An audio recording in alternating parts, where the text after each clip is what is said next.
Welcome everybody to another edition of the C3 Friday Free for All, the show for Panther fans by Panther fans. I am your host, Cody Lashley, back at you again with the show that encourages y'all to join. Do you want to let me know how wrong I am? Good, bro. You're not the only one. Hit that StreamYard link. I have it pinned to the chat. It's also in the description of the YouTube and Facebook video. I'm not about to waste a lot of y'all's time. Let me introduce the crew, the boys, the C3 homies. First up, you know them, you love them. It's the best beard in all of Panther podcasting. It's the Bat Daddy. Greg, what's up, dude? Ooh, that man's sipping. I'm doing great, man. It's hard to say I'm doing great at 0-6, but Bryce Young agenda aging like fine wine. Yeah, man. Like, there's so much stuff to talk about. Like, I'm not trying to talk shit, and I'll go through it throughout the show. And I expressed myself before we started. Like, I'm not a Bryce Young hater. I'm just a realist, So we're gonna talk about a lot of things going on with Panthers football. What the hell is wrong, and why the hell we are looking real bad for a long time. But you know what? We're halfway through that 10-year stretch. We're 5 years into that 10-year stretch of sucking for a long time. So think about that. It's one positive thing. You don't have to put it that way, Greg. Ruin my mood before we even start the show, man. Damn. Greg is just being real. Yeah, no, I know. And you know what? That's what we're always going to do here at C3. We're going to keep it real, and we're going to let every fan have the opinion that they would like to hold. That's what we do. Let me bring my boys in here. He's ought to tell people to shut the hell up. It's the man, the homie, Panther Pickle. What's up, dude? What's up, guys?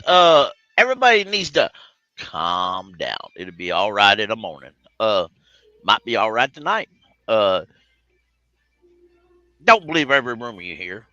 And just cause somebody calls, don't mean there's lots of rumors, Pickle. You're right. Lots of rumors. And you know what? That means it's a good day for the free-for-all, baby. And you know what? It's never a free-for-all without the brand ambassador himself, the man, the myth, the legend, these ill skills. Reverend, what's up, man? How are you? I'm doing fantastic, Cody. Ready to rock and roll on another Friday free-for-all. Glad to see all my boys gathered here together. Just because the Panthers aren't doing bad doesn't mean that we can't get on here and have a good time. I'm going to tell you right now, that lapdog for the Carolina Panthers for David Tepper himself, Scott Fitterer, is still in power as GM in the front office. I don't want to see any trades made. If they trade for anything, it needs to be for players because that man can't draft, and that's a fact. Yes, sir. I mean, listen, we're all wanting a brand new general manager at this point in time. Whether or not we will get that general manager has yet to be seen. Next up, let me see. Who I got next, man? Let me go to my man. He's got a big-time game with his college team tomorrow.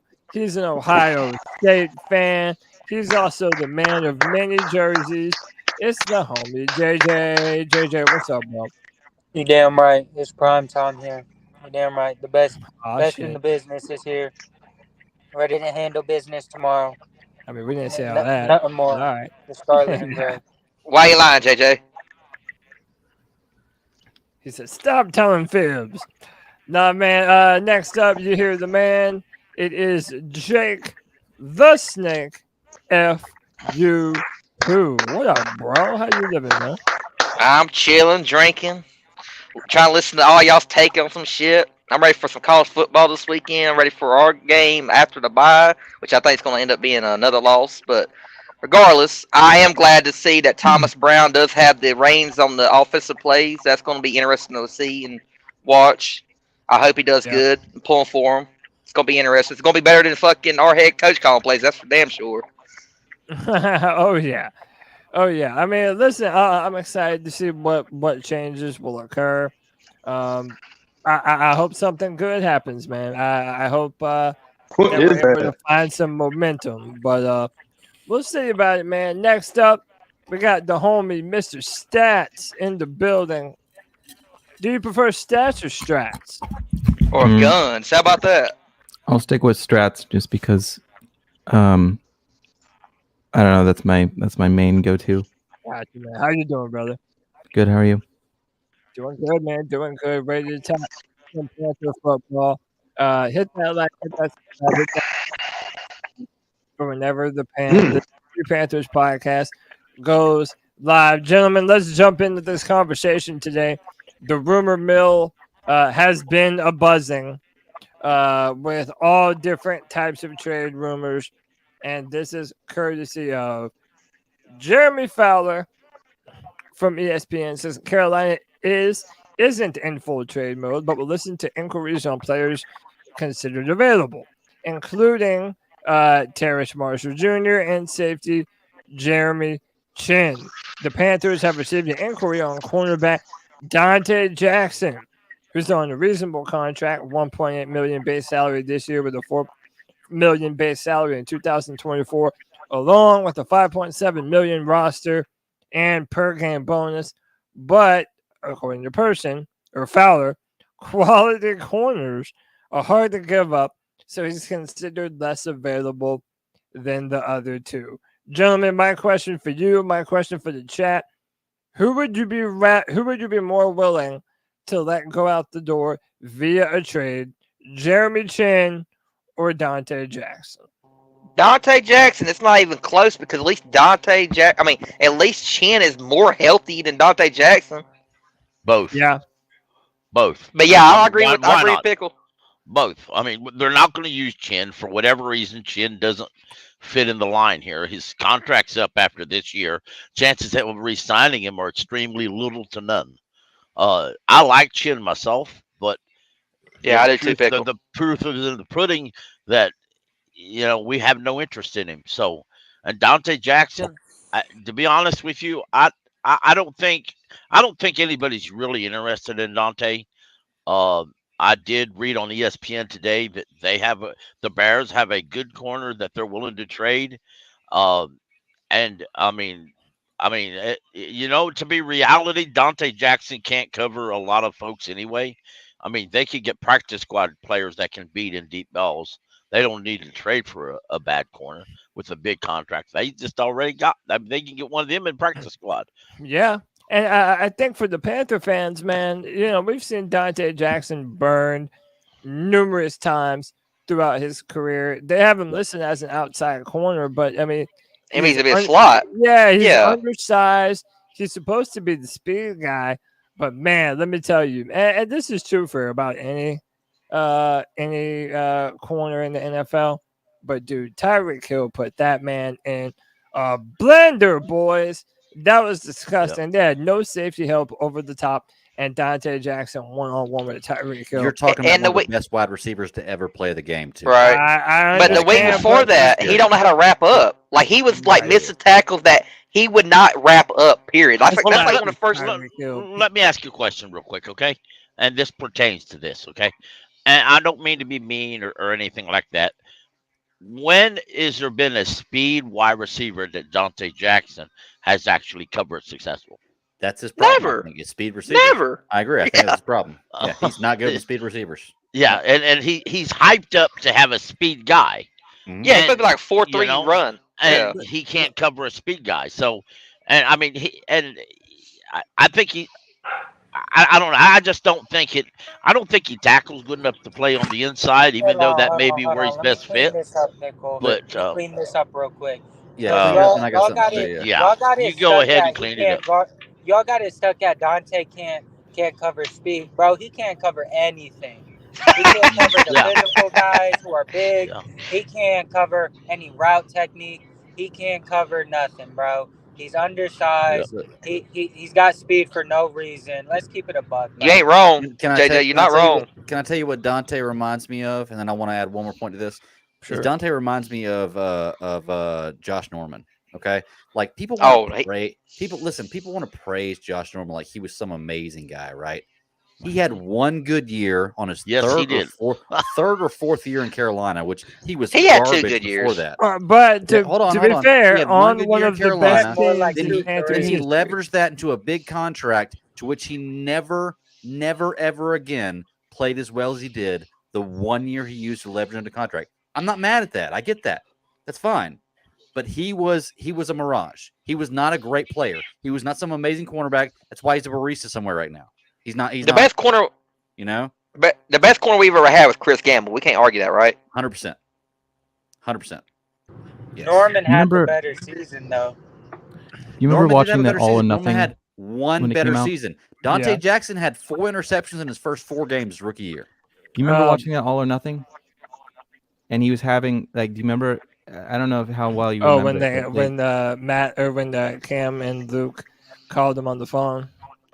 No, that was someone else. But they had Donte in the room, and all the coaches and players, they were like, you're talking to him, and they were trying. I mean, the problems that they addressed then are the same problems. Oh yeah, when Captain Munderland brought him to the side. Yeah, that was his rookie. Was it his rookie year? Yeah, I do remember. You remember what they said to him? They said, "Listen, your interceptions are great, but it's covering up some of the inconsistencies, some of the bad things that you have going on." They did. It hasn't changed since then.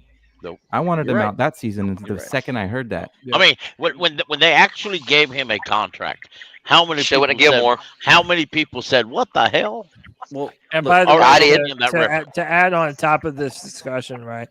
There's basically a lot of players whose name is on the trade block right now. Right. This was also from Jeremy Fowler. Panthers wide receiver Terrace Marshall Jr. has received permission to seek a trade. Carolina has discussed the matter with agent Vince Taylor as the player seeks a more prominent role. He's welcome back if no trade is found. Now, what do you make of this? Did Terrace Marshall just never give 100% for this process? Are they just not using him? Or is this man nowhere near the player that Panther fans were wanting him and expecting him to be? I think it's all of it, Cody. I think it's all of it, what you just said. I think it's not even just one thing. I think it's all of what you just said, honestly. Cody, when you see him on film, what's that tell you? When we've seen him on film this year, what's that tell us? That the ball is not going to him. And what else? What else? That a lot of times he runs the wrong routes. Either that, or he don't run, or he don't run the full route. He doesn't have a good release. No, and I mean, and above all that, he's injured a lot. Yep. Real quick, Rare Gamer with the $2 says everyone name one player we can trade for a number 1 pick. Well, those aren't. There is one. Yeah. Brian Burns. Maybe with other picks. The only ones fetching a 1 are Brian Burns and Derek Brown. Can we trade coaches? Can I say real quick too? Not for draft picks. That last slide you had up where Carolina says that they're not in trade all mode, but they have this player and this player available. Bullshit. Because they said Terrace Marshall and Jeremy Chinn. We had an offer for Donte Jackson today. I guarantee you somebody wanted to pick up Henderson. We let him have him. Brian Burns, I guarantee we let him go. Frankie Louva, I guarantee we let him go. The Panthers are in all-out trade mode. That article's bullshit. There's no way that we're not in all-out trade mode. Yeah, I'm going to tell Pickle. You can't trade. Go ahead, Pickle. Go ahead. I'm sorry. Let me ask you something. I've heard other people say we had an offer for Donte Jackson. Where did you read that? I'm not being mean. I'm really asking. I think on Twitter. I don't know who it was. Well, I have heard that there was. I have heard that from Jeremy there was Fowler, an inquirer. So that doesn't mean an offer. Well, it says it's this is from Jeremy Fowler. The Panthers have received an inquiry on cornerback Donte Jackson. Exactly. Now, here's my opinion, and I put this on Twitter today. Here's my opinion. You have GMA calls Scott Fitterer up and says, "I've heard some rumors that you've got Donte Jackson on the block. Is it true, and what do you want for him?" Hypothetically, Fitterer says, "Well, I'd like to have a Saturday pick, maybe a 4th or 5th." The GMA says, "You mean a 6th or maybe conditional 7th?" And he says, "Well, if that's the best we can do." He said, "Well, let me get a hold of my coaches and we'll see." Click. He walks over to his coaches and he says, "They've got Donte Jackson for trade. What do you think about him? He's that corner." Oh no, not really. I mean, he gets beat a lot. I mean, I can pull a practice squad player get beat on deep route, and that's the end of the conversation. To my opinion, a lot of times that's all this inquiring is. Hey, what do you want for him? Okay, hang up. Then you go talk to your coaches. Never mind. And then they don't call back. Yeah. That's happened to a lot of players over the years, in my opinion. No, nobody on this team is worth a damn, bro. That's fact. No, he's not I've wrong. been saying Anthony that. having a I've good been old saying time that right for now. weeks. No, I've been you're wrong. saying You're it for wrong. weeks and months. Cody said it a minute ago. Damn nut. Derek Brown and Brian Bryce Burns. Young. And no, Oh, you said Derek Brown And and Bryce Bryce Young Young. are worth first Yo, round y'all picks. are dirty Yeah. as hell. Don't We're not forget getting our first round picks quarterback. for anybody else. Yeah. Don't fuck forget everyone who? else. Jeremy Chinn, we'll Bryce trade Young. you for a bag of peanuts. Bryce Donte Young because of Jackson, his potential, yes. Donte But Jackson, pick- I'll trade you for a 6-pack. Everyone else, get the fuck out of here. Shut But- the hell up, as Pickle. But Pickle, Shut I'm the gonna tell you that you can't trade a coach for draft picks because didn't John Gruden Yes. get traded? Yes. Yeah. Yeah. I You said definitely no, can. and then I thought about it, and I thought, wait a And minute. That has Yeah, you no can. effect on salary cap but- either. But it Yeah, it doesn't. don't. It But let don't. me ask you something. Most of the time, or nearly always, it's for a head coach. Oh Because yeah. once you Yeah. trade him, the contract. For example, if we traded Thomas Brown to the Raiders, his contract is null and void, and they have to redo the contract after that. Look, But I'll me a coach that somebody would trade a pick for. I'll I was trade just Thomas making a Brown joke for when I Sean said it, to be McVay. honest. I'll trade Thomas Brown for Steichen. Why do you What guys? about Mike Tomlin? Yeah. All right, I'd can trade about Mike Thomas for Tomlin? Mike Tomlin. I'd Yep. trade Yeah. every single coach we got, including the damn owner from. All right, Right, hold on, Actually, let me Mike go to Tomlin, I stats. think, is the main guy there. I'd trade for Tomlin first. Yeah. He's never had a losing season, dude. It's Pickle, hang on a insane. second. Y'all Let forgot, me though. go to strats. Let me go to strats. Go ahead, strats. We don't have our first round pick, so it's Right. in our best interest to win as much as we can. We have allowed the second most points on defense, other than the Broncos. Broncos, I think, the most in the past 2 games with 40-point plus allowed. Getting rid of more defensive players, even though they're kind of all bad, but some are not as bad. It puts us in a worse position, and then we absolutely seal the deal, giving them the number 1 pick. So, But how do you argue with that? I disagree. Why don't Hold we on, have hold a on. first round pick? hold on. Let me It say does. this. It doesn't put us in a worse position because no matter what, we don't have that pick. Wherever we finish does not matter to us. Well, yes, it does. It matters because we don't want to give them the number 1 pick. So But we if already we can did win this, as many Strat. games We've as already we can, given so it them the doesn't feel pick. as bad. We've You already guys given aren't them the pick. It doesn't understanding, matter though. where we finish. It's not That's going to not affect true. us at We all have where we finish. more than half a season to play. Hold up, Strats. Let me add on to Greg real quick. I told him this in the before that we went live. What did I say, Greg? If we trade defensive players, how much worse is this defense going to honestly be? Oh, I agree. We're already I agree. 31st in the league. We're already on track to give But we're them a already high on pick. track to get the number 1 pick too. So Exactly. what difference does it make? Yeah. It makes no difference. Just get Yeah. draft capital for these Yeah. guys. Yeah, I mean, it's gonna make our draft capital better though if he finished like bottom of the fucking shit because Hey, that second round pick is gonna be what hang on, top of the round. hang on to that comment. I want to say this. Something that we gotta consider too is that listen. Everybody knows I want Federer fired. I'm pretty sure you all do too, especially at this point. But what's the likelihood that that actually happens? So now Not you're at the end of the talking season, about whatever player you're trading away. You're hoping that Federer can actually draft another good player, and with whatever draft picks that we end up getting for him. That's Thank you, something that we Cody. have to factor into this. Now, granted, I don't know, man. My thing about It's a Brian different Burns argument is though, this. than we're having. But it is. But I look Yeah, at it's it kind this. of yeah. I look at it this way: if the Carolina Panthers are not going to pay Brian Burns the money that he wants to be paid, well, then why not get something in return for him? Mhm. Unless your idea is, well, just franchise tag him, make him play with us, and 22 million. and then if somebody wants to give us a bundle, then maybe you do it. Well, he don't have to sign the franchise tag either, y'all. You Yeah, he offer don't. that. He don't have to sign it. Yeah, but he Yeah, would he be don't. under contract.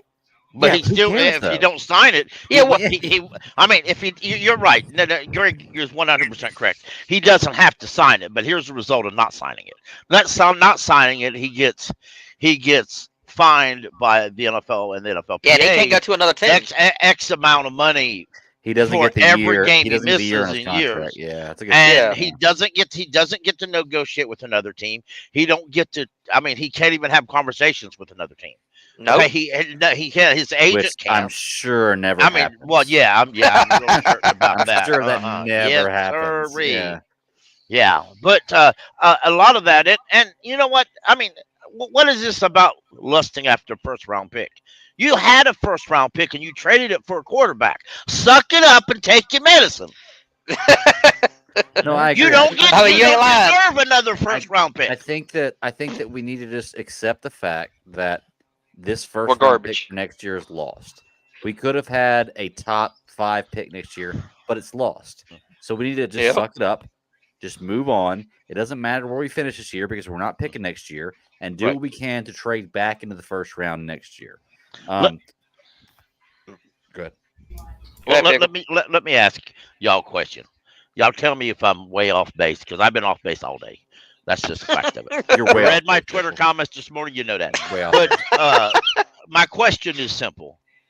If you're Jerry, great day. If you're David Tepper, you're way off base, bro. Yeah. If you're David Tepper, and you're seeing the way this team is, what is your thought process of saying, "Fuck it"? Scott Fitter is going to stick it to the end, and if I don't win enough or any, everybody under him goes. Him and everybody under him goes. I think that's a fair assessment, but I think he's just sitting back counting his money while he's doing that. While he thinks about it. Well, I would. I mean, what happened? Y'all, let me tell you what. If I had that kind of money, y'all, I'd take a picture of me in a bathtub full of money. I wouldn't give a fuck if I made that. Sure, when I would I would walk down Mid Street, flipping that money in front of everybody. Oh shit! I'd be right there with you, man. I'd be the same exact. I'd walk out purposely having my shoe untied and holding $100 bill and see how many people kill themselves to tie my shoe. Pickle, nobody wants to see you in a bathtub, bro. I'm just saying.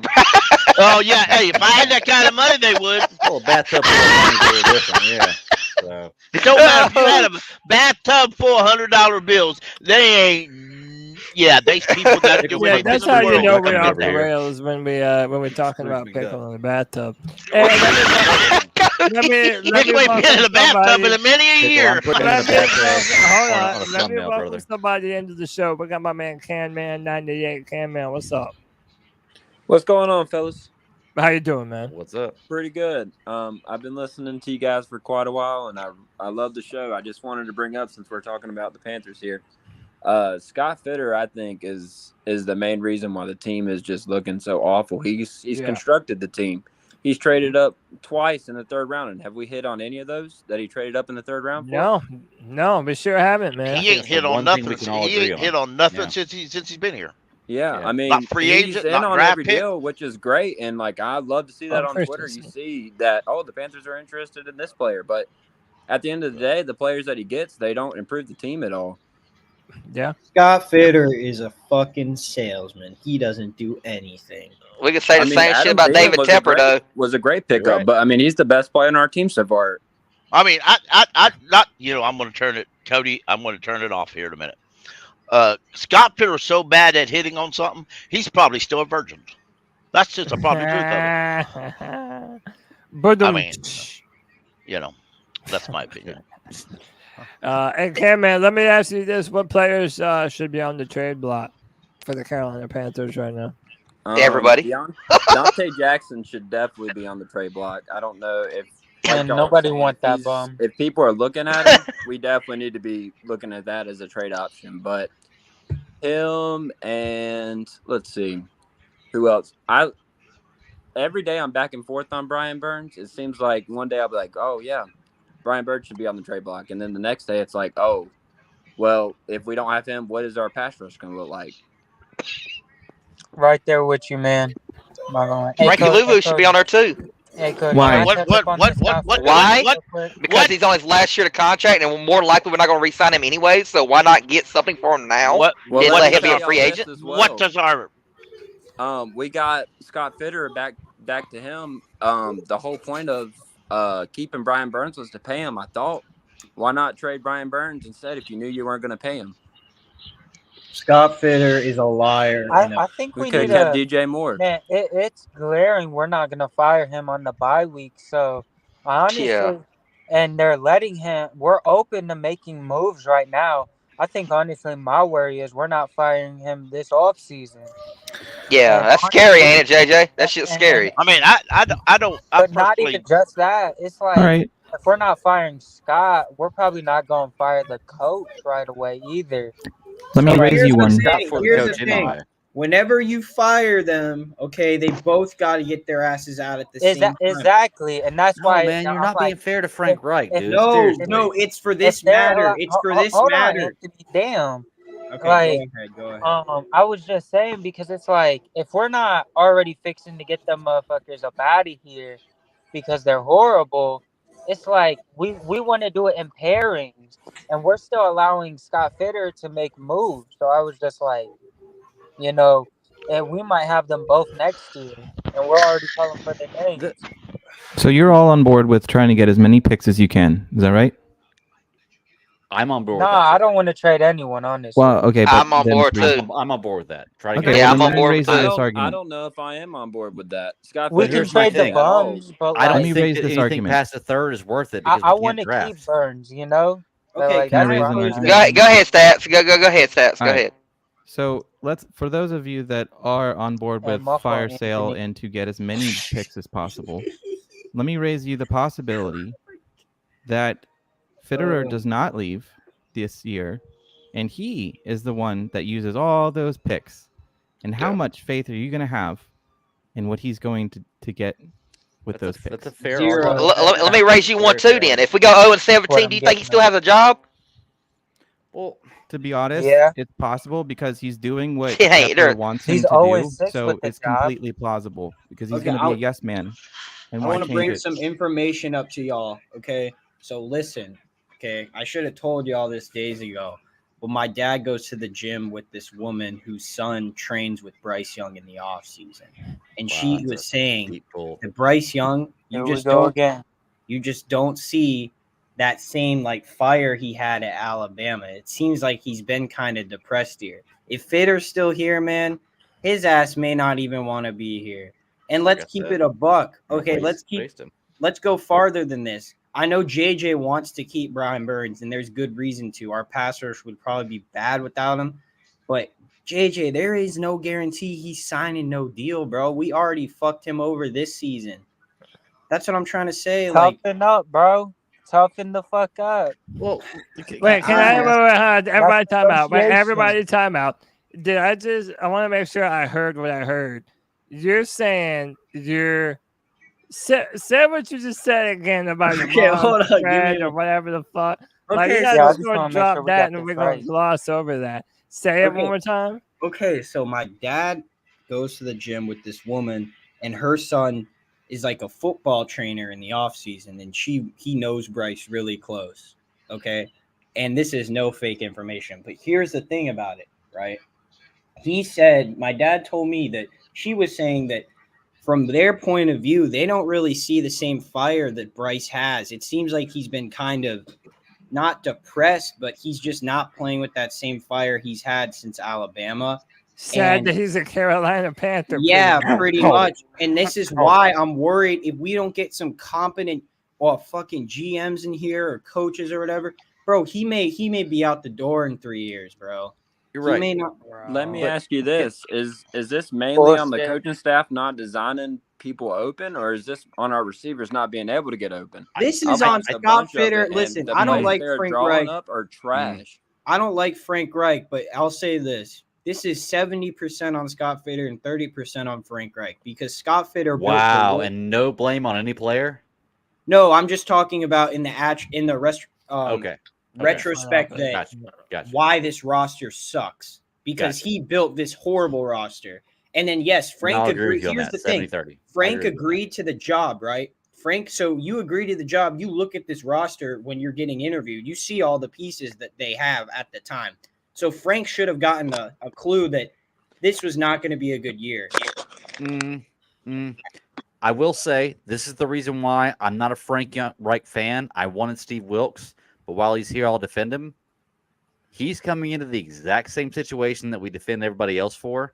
And if Frank Reich knew we were coming in, and he said this, because at that time, we didn't have the number 1 pick, right?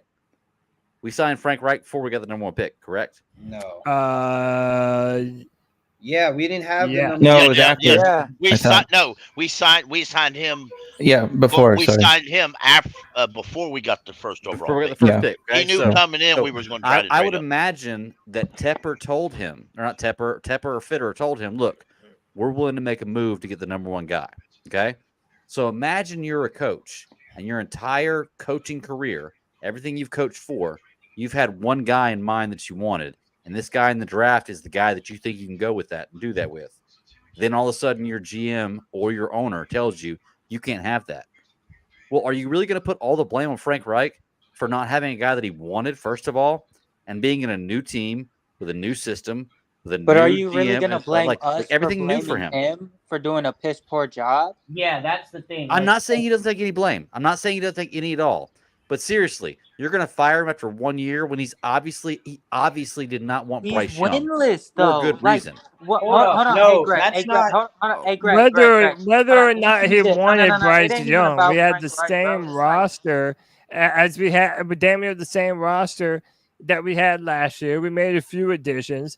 But if you're like, what head coach did anybody expect to come in here and turn this team around in one season? Like, that's my thing. And my last thing, JJ, I'm telling everybody, if this offense doesn't look markedly different after Thomas Brown, y'all got to keep the same energy for Thomas Brown that you do for and Frank it just Reich. means we were sold a fake all-star coaching staff, and that they No, all you can't do that. You cannot back something, then every time it doesn't work out, say you were sold something fake. You've got to stand behind What you do with Bryce Young? You cannot say that every time something Young, bro. What do you mean? That's every time something back doesn't work out, you can't say you were sold something fake. That's a cop out. Hell no. That's a cop out. Greg, you the last person to be saying that. Greg, why am I the last person to be saying that? You everything all I say season said, "Oh, I'm a shit all over Bryce, but if he plays good, it benefits my back." So you know what? I get the best of both worlds. So now when someone else do it, it's an issue though. No, exactly. It's not what we're doing. And Cody Gray, I'm confused as hell right now. That's not the same thing. Over there, That's bro. not the same thing, bro. That's Yes, it is. Let's keep something real. I don't know what my You want smile to put means. ranch dressing instead of Thousand Island. I get it. You know, it's the same shit. It's a salad. One's white, one's orange. Hold on. Me saying that I don't Apples think to Bryce is oranges. right, but if he works out, then I'm still got a good quarterback. Is the same thing as you guys saying Bryce is the truth, and when it doesn't work out, well, I was sold the wrong thing. Y'all are saying that's the same thing. Y'all are fucking crazy, man. That is not the same thing at all. What was we said over and over again this offseason? We was a quarterback away, right? We was a quarterback away from winning the division last year, was we not? Is that not what we was told at least? Over and over and over. We was a quarterback a fucking away. That's the reason why we traded all the way up to number 1, because apparently we was on a quarterback away from winning the fucking division. We was told that over and over and over and over again. And here's the problem with all this. If we were just a quarterback away, we should have kept the coach that built something and then got his choice at quarterback. Called from that from the beginning. Like, in the way, I get, Greg, I get your opinion on this, but here's the thing. There is no denying, like the Tuesday shows y'all have done, everyone was excited for this coaching staff. And it wasn't for the main reason. I was. You're right. It was for that. the reason that there's Jim Caldwell on the staff, there's Don Capers, there's tons of Super Bowls, there's tons of experience. So either way, this has just been underwhelming. What any like direction you want to look at. If you want to say Bryce Young's been underwhelming, if you want to say the coaching staff has, the offensive line, the defense, everything has been way below our expectations. Whether you had this team at 7 to 11 wins, like it doesn't matter. Somebody's mic is buzzing. Yeah, Big Chad, what's up? You there? Whoa. Sounds like a Star Wars droid. Hey, you sound terrible. It's a joy, Greg. Yeah, hey, these are not the droids you're looking He for, got invaded brother. by Right. aliens or I- something. I got one thing to say if unless Cody want to go. I will go back to you, All right. Chats, but real quick, before we go forward, I need to let everybody know that the C3 Panthers podcast, the one you're listening to right now, the one that hopefully you've already clicked the like button on, is sponsored by PrizePicks.com. Y'all need to start making some money playing fantasy football or fantasy sports, rather. And by the way, when I say sports, they got all types of sports.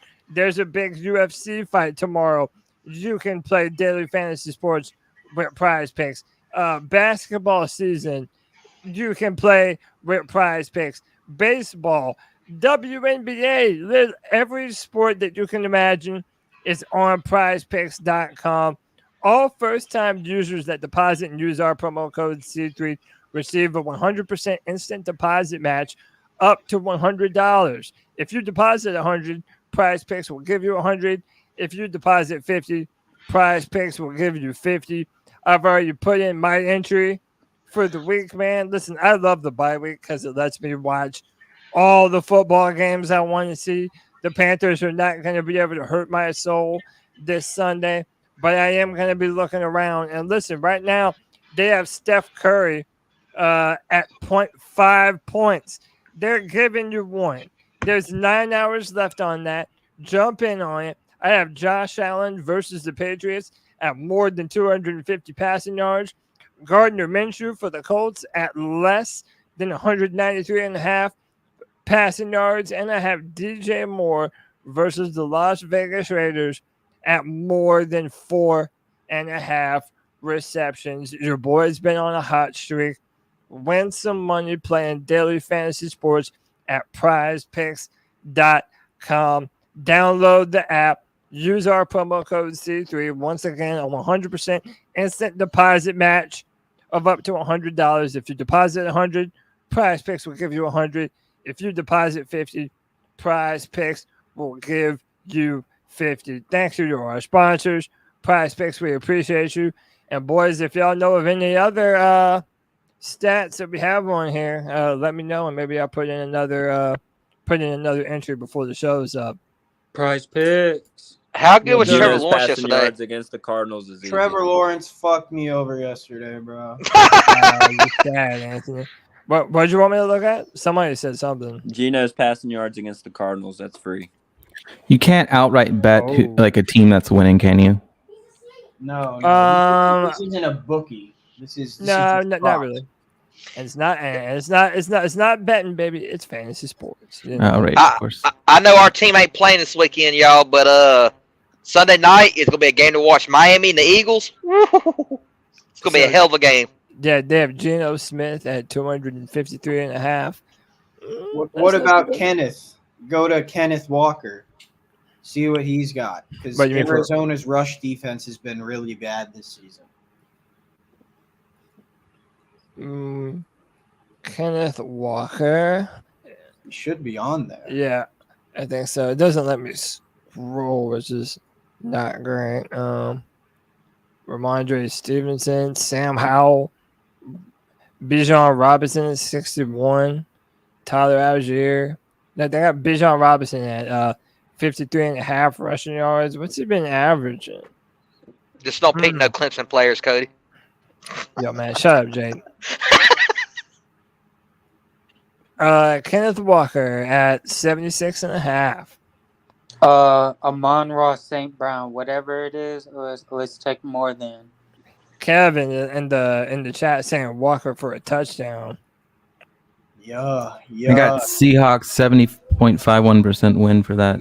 I was 12 of 15 for last week in prediction model. This past draft's been a good draft for the tight ends, right?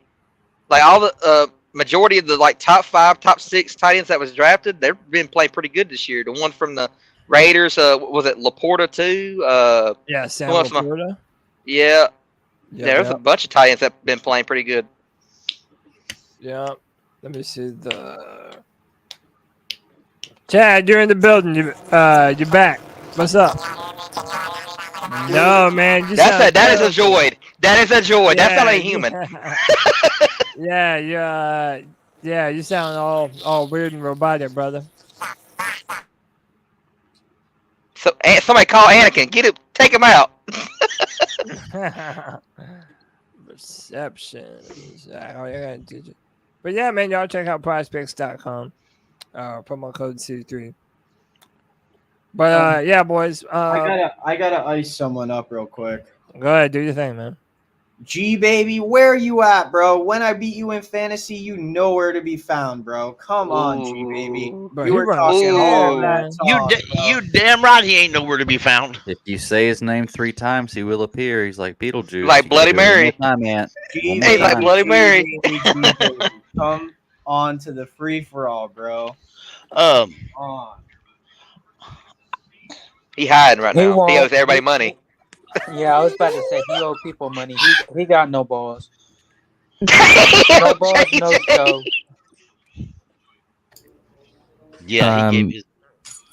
With this Frank Reich thing that we are kind of debating, and I personally don't believe that it's entirely his fault. I mean, there's lots of pieces at play here, but what is concerning is that on that, is it the Pat McAfee show? Mm-hmm. Did you watch that? And he started talking about now all the stuff's coming out about when he kind of what had happened, what went down last year, and it was saying that like he lost the locker room and they had players gambling and betting against their own team. Yeah, this I heard, man. And Yeah. It's funny I didn't hear that ever before, but now, yeah, you're definitely hearing that. Well, and it kind of fits together. Like I could totally see that being the case, and I'm not saying it is the case, but I wouldn't be surprised. And then you have things like, I think he was saying a lot. Pat was saying a lot of stuff about how Frank kind of jumped in to this gig, and he really at the time, like I don't know, he phrased it like he looks like he needed some time off to do some self-assessments and maybe go out and learn some things and see how other NFL is constantly changing. There's constantly different things that are evolving within it, and he's it kind of fits with how his play calling has been, is that he's kind of kept this like older mentality of things. So he he is the problem. And that's why I can't give part him of the it, same yeah. slack, because for Matt Rule, I'll say this and I'll pass the mic. We didn't know how Matt Rule was going to play out, so we gave him some leeway. Frank Reich, Pat McAfee, and the Colts fans, they've been preaching the same problems we've been talking about for months now with Frank Reich. That's my only reason, to Greg's point, why I'm a little on the Frank Reich could be on the hot seat here. Like, if we legitimately, That's a fair point. like, how do you? Fair Okay, point. let me I got give you one this reason, scenario. and then I'll pass the pickle real quick. I know I got you, pickle. But I don't know. It just sounds like everybody's making the head coach is the head man. He's going to run all the coaching staff and the players. We need the top guy there at all times, in my opinion.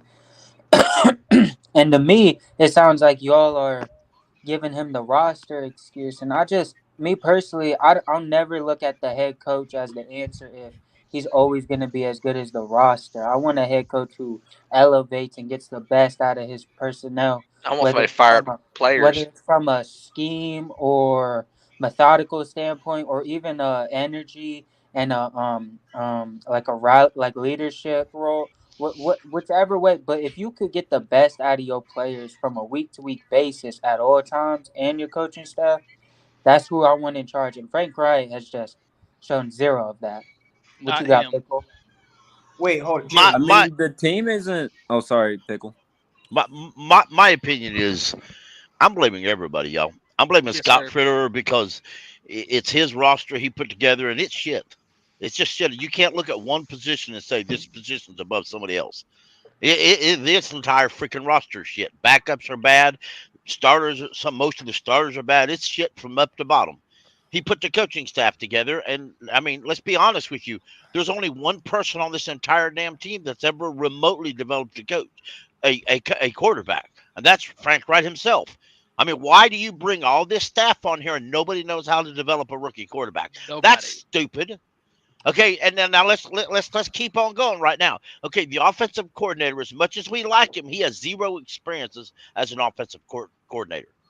Okay, that when you're rebuilding like this and you got a rookie quarterback, you kind of need somebody with just a smidgen more experience. But you try to make up for that by bringing in a couple older coaches. So okay, but at the same time, your tight end coach, if you've ever looked him up, he's a college guy. That's all he is, a college guy. So, and he has no experience other than that. All right.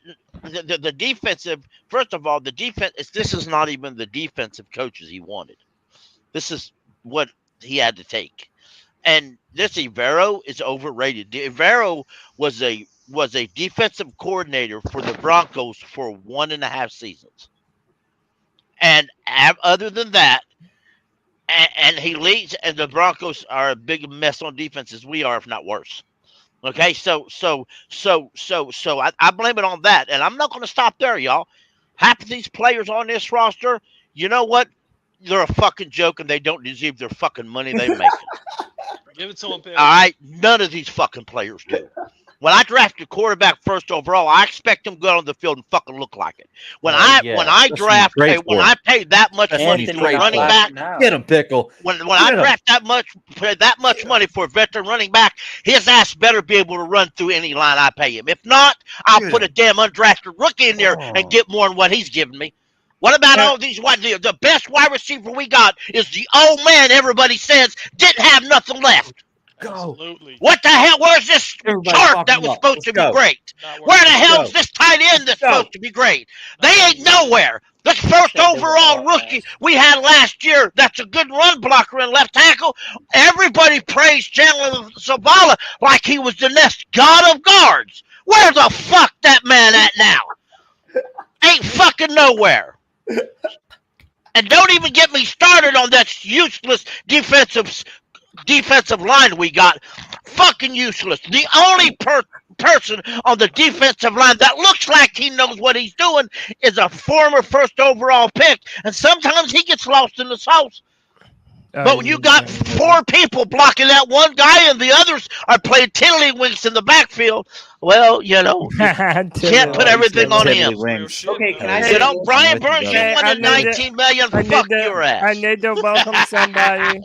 I need to welcome somebody into the building. My guy C3 Cole up in the building. Cole, what you doing, brother? Man, I am not even going to lie. I am ready to go to war after what Pickle just did, but I'm about to stand up in my damn chair and start screaming. Ready to bash your head against the wall, Absolutely, baby. Let's man. go. I'll go to war with you any day, Pickle. You know that shit. Pickle got me over here hype as hell. I than don't give a Frank damn Reich what the ever record did is. this season. I mean, look, I'll say it like this, man. And I said this a couple of Tuesdays ago. Like, if I were to name off my top 10 favorite current NFL players, I can't even tell you when I get to a Panther. Bro, y'all gonna say That's that a makes damn me a shame, bad Cody. fan, but it's like, dude, like Who do you have to be proud of right now? Yeah, man. Like every player that we had to be proud Bryce of Young. is either playing on another team right now. Adam Thielen. And like we're still Proud of wondering. Dude, and no, how about this? Oh, this is another name that we need to talk about. How would y'all feel if the Panthers traded Frankie Louvu? He's a Get him the fuck out of here. Sell high. Shit, honestly. Sell high, baby. Damn, Get him up out of here. Hey, Can I say this real quick? Louvu has, and we've been through multiple coaches now, and yet Louvu has been the only consistent player on this football team through all that turmoil. Man. I would say, Greg, I would say even more consistent than Derek. I would like to say I like more big Louvu. plays. I do too. I love his motor. I like everybody Louvu had quite that a bit. motor. I really do. I think he can play in many different defenses. I think a lot of times, I know somebody said the other day is that on Twitter that his stats was dropping. I'm like, well, why the hell would they not? Yeah, who is? I mean, look everywhere. I mean, let's be honest. Frankie's a great guy, but he ain't Luke Kuechly. If you think if you people viewing him as a Luke Kuechly, you kind of pushing there quite a bit. He's a guy. He is a guy. He's a good guy. I believe he also wants to play be different here. positions too. But at the same time, he is his contract is up. Okay, his contract is up at the end of this year. You don't know what direction your coaching staff is going to go. Nope. So we talking about Luvu's going to Luvu? go to the Eagles and blow Yes. up. He will. Oh, Well, absolutely. they're saying that The right Ravens now, fans. Luvu's stock is higher. Luvu, Yeah, it is high. Luvu. That's why he said you got to do it, Cody. Yeah, That's they're exactly saying why. that Go ahead, Cody. Buy low, sell high. Yeah. Right now, He's the wearing that prices sleeve. I didn't know that. would be higher. Yeah. So I mean, listen, if y'all are really talking about wanting to get some draft capital, like look, Luvu's it. if Yep. you're not getting a number one pick unless you're trading either a Brian Burns or maybe a Derek Brown. There's no one else, really, in my opinion, that's fetching you a first right now. Brian There Burns is. and You're Donte missing Jackson can get someone. it first. You're missing someone. Chuba Hubbard. You wouldn't have to go, but Greg, you wouldn't have to put Donte Jackson with Brian Burns in order to get it first. You're right. You don't want to, but guess what? We're not living in a world where we get what we Dude, no want. shit. So sometimes you got to do what you got to do. Right. But I was trying texting the chat. Let me Go ask ahead. you, Go ahead. If you could trade Brian Burns and Donte Jackson right now to get into the top 10 of next year, I'll do it in a heartbeat. Again. Okay. In a heartbeat. There you go. That's what I mean. I'm not talking about something like a third and a sixth. I'm talking about you need to get some serious capital to trade these two guys. You got to do it. You've got to do it. I want to say this because I haven't been okay. So I want to circle back to this question for the panel.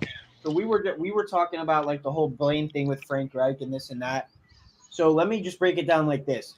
Whether people like it or not, Bryce is going to be here for a bit because we invested a lot in him. Yes. Now, here's the thing. I want to just ask this question to mainly Greg and the Frank Reich, I guess, quote unquote supporters. So if this is a real possibility, if we go 1-16, what reason does Tepper have to keep him? Now, hold on. Let me go even further on this. This is worse than Matt Rule, and Matt Rule never was in the NFL before. He was never in the NFL, so we never even knew how he would pan out. We knew he was at least going to get 2 seasons. But this is bad. So, like, Greg, I'm going to ask you first. How do you sell to Tepper if you're Frank Reich after a 1-win season that he needs to be kept here? Okay. First of all, I will say that I think that what you need to think about is what the future can be and the situation going on right now. Like Frank Reich came into a bad situation. Okay. We had the leftovers, basically. A new defensive coach coming in, a new defensive scheme coming in, a new team, a new city. Frank Reich is going through all the exact same things Bryce Young is, and we give we give Bryce Young's passes for it. But we blame but we blame Frank Reich for it, okay? And let me tell you, I'm not a Frank Reich defender. Okay?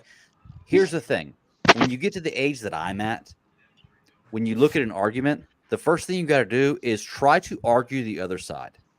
I'm going to go ahead and let you all know. When you get to an argument where there's a controversial thing, try to argue the other side. When you do that, it's going to open your eyes. You may not change your mind. You may find out you're right. I don't know.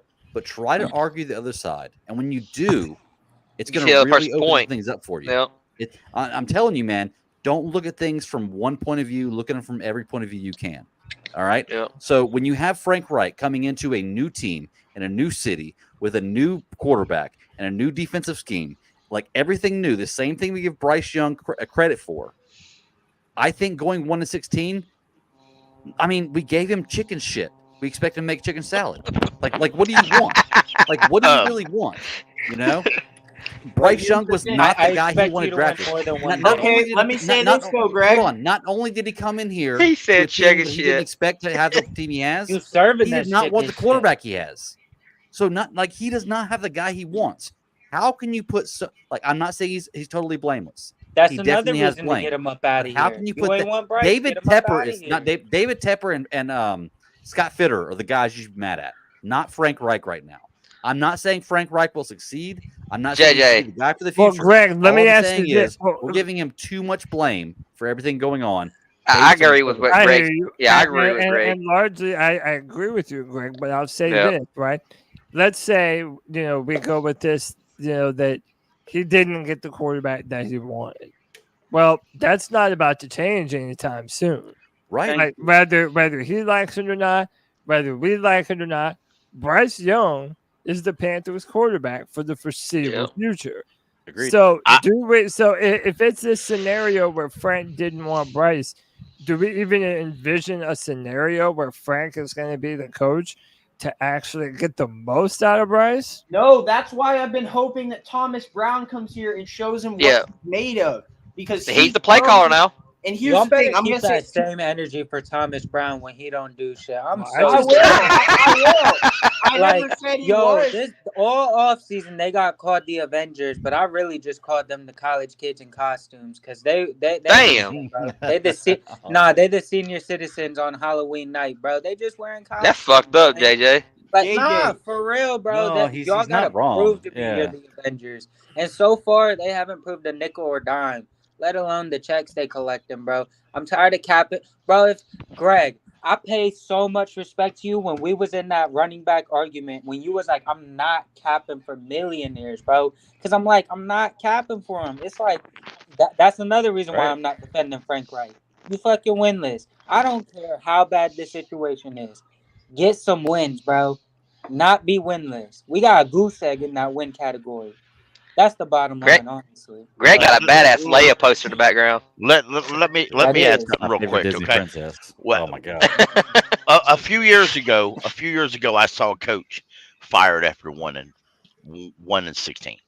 or 1-15. Right. Anyway, Right. and I blew up. I cursed that organization. If I had a gun, I'd have shot somebody with that organization. Yeah, because I thought it was unprofessional. I thought it was rude, and I didn't think it was his fault. I still don't. I agree with you. I don't think that was his But fault I can't say Arizona was wrong for firing Wilkes after 1 year, and Tepper should be right to fire Reich after 1 year. But That's my opinion. Now, how good has Arizona been in the last few years? Not good. They got they've never really got any better. Okay. But I mean, there's a lot more details that I'm not going into involving both of them. Okay. I really don't want to go into all the details, but that's why I'm not hoping for Reich to get fired. But if he does, he does. I agree. If he does, he does. I'm not hoping for it, but if he does, he does. I do blame a great deal of this on the guy who gets paid to put the roster together. Yes. Okay. There's one guy on all this organization who gets paid who got paid a lot of money to put starting wide receivers on this team. He traded one of them wide receivers. Yes. Another guy, he got paid a lot of money to put a qualified starting. He always knows that given the opportunity, we was going to revert to a 3-4. It was no big secret. So he should have known better to put a starting defensive line with good quality linebackers and some healthy safeties and corners to remain healthy. He didn't do none of that. So let's make sure we blame the correct person and not the guy who just happens to go walk out to press conferences. Since this bullshit season started, how many times have you seen Scott Fitter walk to the press conference and say, answer at what your question? He never shows his face. Exactly. No, I wouldn't either if I was at fault for everything. But at the same time, like Greg just said, if you was him, why would you walk to a press conference? Okay, Pickle, this opens up something different, though, right? Right. Because I get what you're saying completely. All the blame shouldn't be on Frank Reich. But you brought up a good point with the Wilkes situation. His ass got fired even though he was in a shitty situation when they won one game. And that's some bullshit. Frank Reich can still get the axe, whether people think he should be extended longer and he should have more chances. This is the NFL. You get paid millions of dollars. The results are on the fucking field. Okay. If you don't get results, your ass is going to be one of the people in charge for the reason you don't get results, whether people think it or not. That's how it goes. So, Ant, let me ask you then, okay? You're a billionaire, okay? You pay $60 million to Matt Rule, and he's not here anymore, and you're still paying him. You pay $60 million to Frank Reich, and you're going to get rid of him. What's your next move? Can I answer that? Sell the team. That's a good Can I answer that real quick? That's what I'm saying. He ain't What's selling your a next team. move? Is there a He ain't guy? selling a like team. he's going Is to. there a guy that's What He other ain't selling a options team. are there? And is by there the a way, guy that's Ben worth Johnson paying turned two us other down. coaches for and paying him to come into Carolina with the situation we have that'll fix things? Because if there's not, then you might as well just keep Frank Reich. Here's what I think he's going I to don't do. want to hear that. If Cody just brought up a good point. I don't want to hear that shit. Cody just brought up Man, but what is your other option? Here, man. What's your other option? I want Hire- to I don't give a damn Hire what somebody the in option house. is. We are 0-6. Hire Terrible somebody play calling. in-house. Get the keys up and they're never gonna get the Hire- keys back. Here's what I think. No got point you. his old ass Cody being just here. brought up- He looks like One a at a tool time. wagon. He is too Cole, big drop the for hammer. shit. I mean, Cody, drop the hammer. Well, hold on, one at I'm getting ready to tell some people I to got shut an the hell answer up. for you, Greg. And then let me let Cole and then JJ. Go ahead, Cole. No, I'm just going to be swift and ugly with mine. Frank Wright is about 2 weeks away from checking into Shady Acres retirement home. He ain't got no excuse whatsoever to call plays for our team. He needs to get the hell out of here. I mean, He says Shady Acres. get him out. Damn, he said that's Joe Biden up at the podium.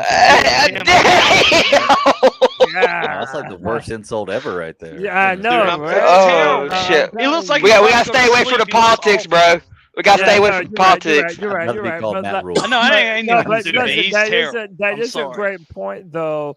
That like if you do fire this coaching staff, I mean, you got all these veterans, all this experience, and goddamn, you're gonna be done with them after 1 year. Yes. Like You as win much a damn as game. You we hate misspoke. what's He don't going have on- to do all that. But hold You on, gotta- as much as we hate what's going on right now, whether we like it or not, yes, are we worse than we expected?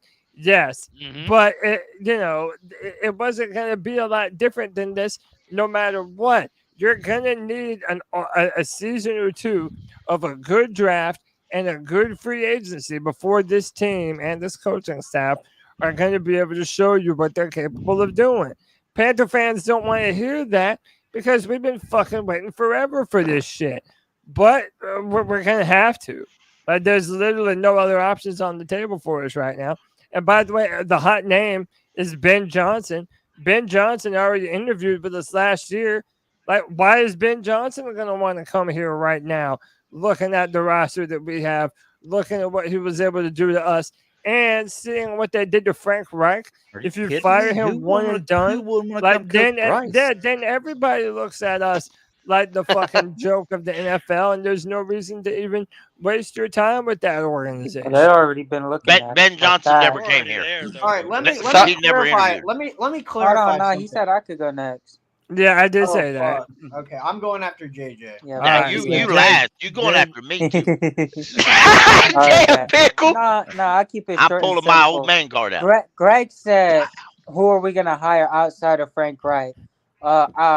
The coach that's gonna get us some wins. I think that's a pretty easy answer.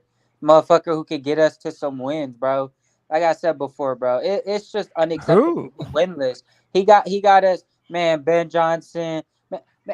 Any coach, man, be real. Any coach could get us right. Like I So y'all want just Like, any Hold old on, coach? a you're lot telling more me head coaches you're telling could me do way any more coach right than out there Frank right Reich, now could do bro. better than Frank Reich. Bro, there's A a lot reason more Frank coaches Reich do only better than got Frank one Reich. What are you interview, talking bro. about? No, he interviewed with Arizona as well.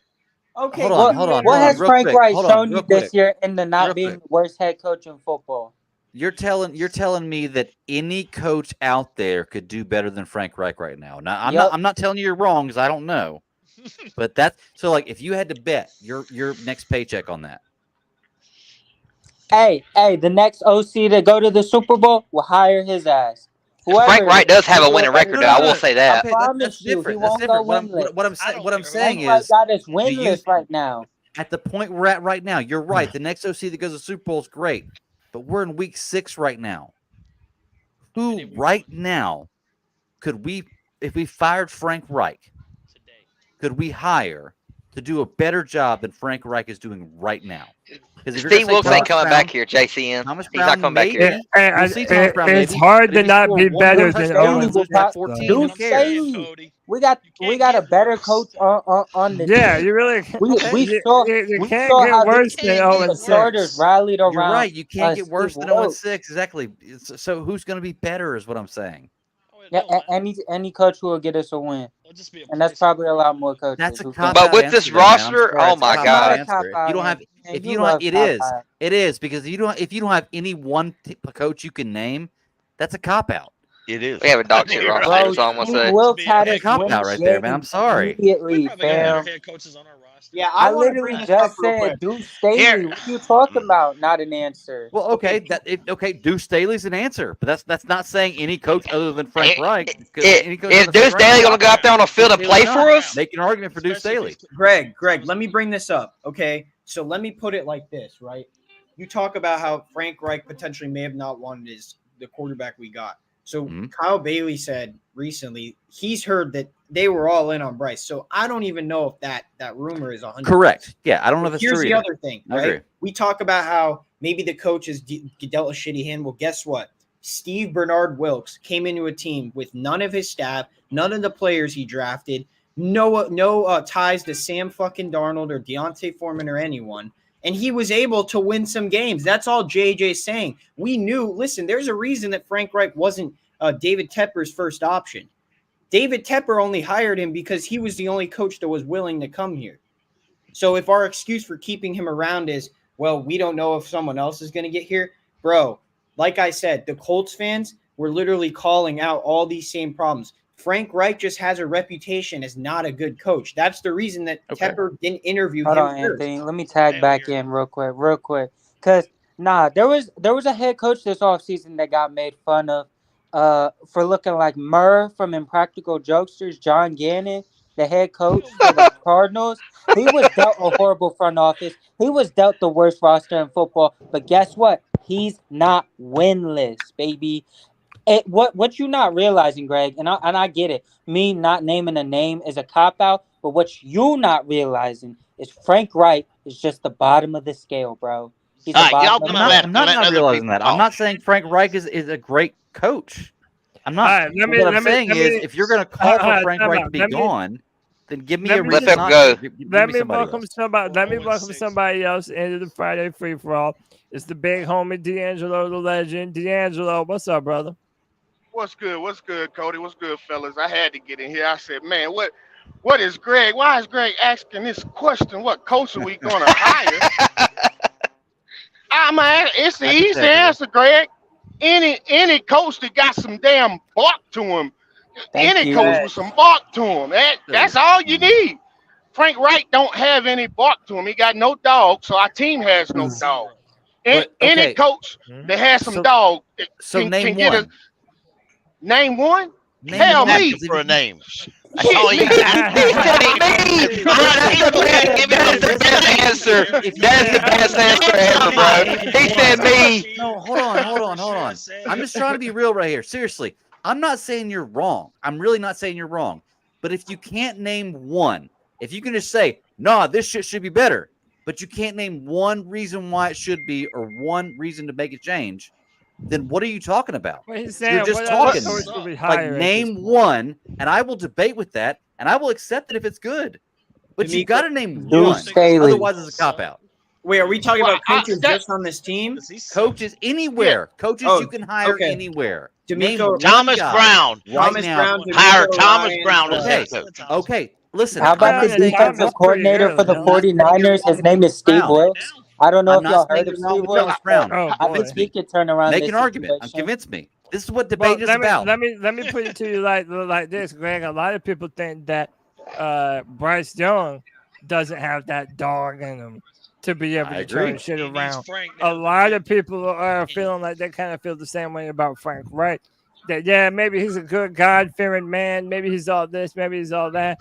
But man, we have not had a head coach to be able to motivate a group of men. Because Frank Reich since Steve Wilkes. Steve Wilkes. It's the same thing as Ron Rivera not believing in Tua. Exactly. we are a reflection of our head coach, man. Most teams are going to take on the personality of the head coach. You know what I'm saying? Look at Detroit. You know what I'm saying? That's why you see Detroit doing what they're doing right now, because they have the personality of the head coach. We had the personality of Frank Wright. We had the personality of Matt Rule. So I mean, it's not hard. I could go off and name coaches, but I mean that's just.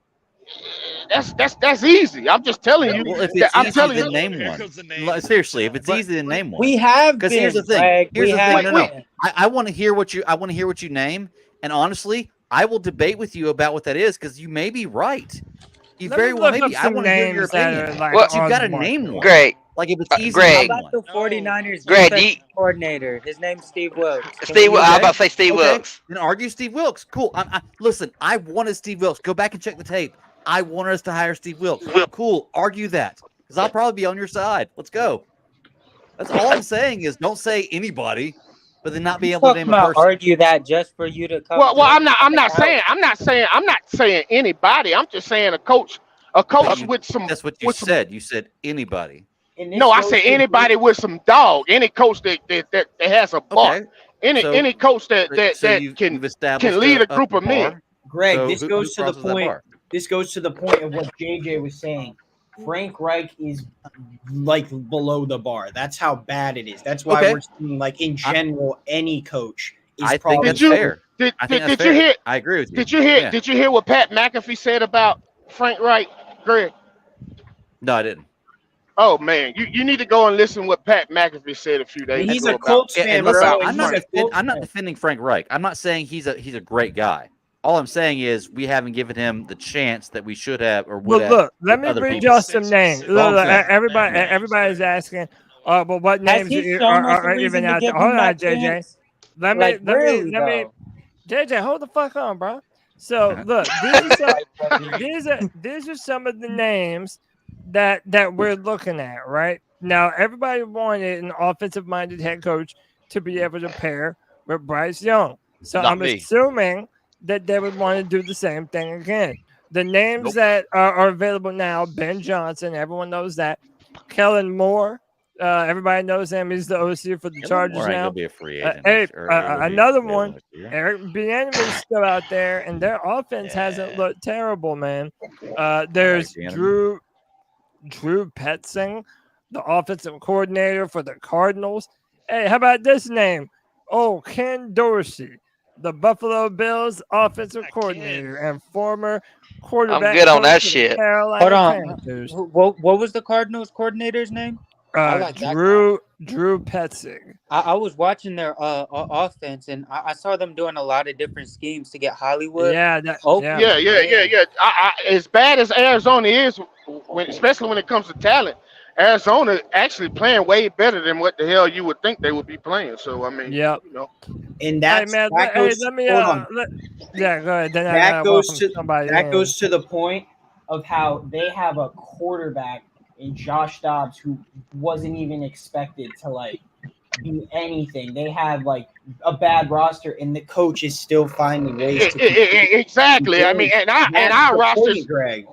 Our roster is 10 times. Baby. There go that damn emotional. Go ahead, get him out of here. Go ahead, get him back out of here. G baby, what's good? What's good with you ugly motherfuckers? What's up with you little pussy, you little punk crying ass?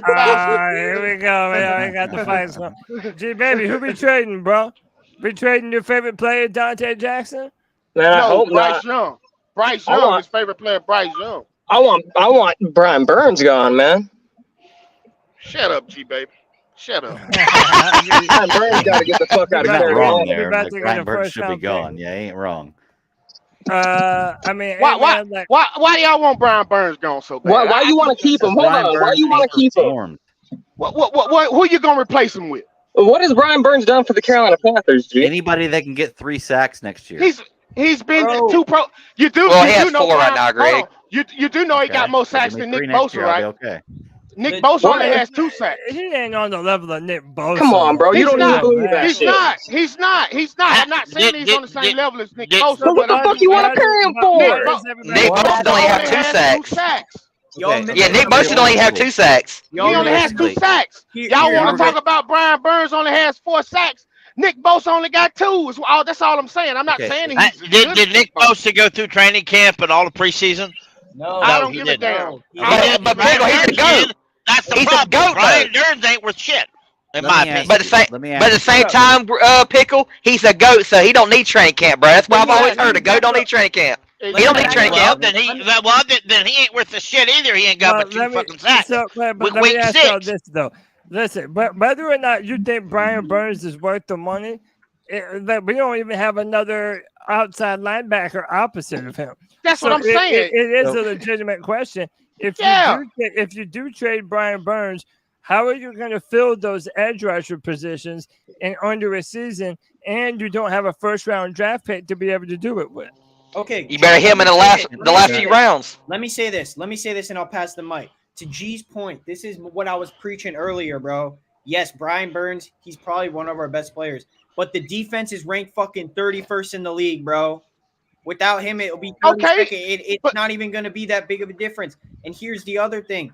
Like, I get it, but Brian Burns at this point, they fucked up, okay? They fucked up. They should have paid him. But at this point now, we are going to be looking at a 1-15, 1-16 season with nothing to look forward to. No player to draft in the first round that we feel comfortable about calling a blue chip player for us, because this general manager we got can't draft nowhere. He can't draft worth of shit in the other rounds. That's also, and I'm going to bring this up real quick. That's why I was looking at the McCaffrey trade today. Bro, why the hell did we trade for a bunch of 2nd and 3rd and 4th round picks when our GM knows he can't draft worth of shit? Why did we trade up for a 5'10" quarterback?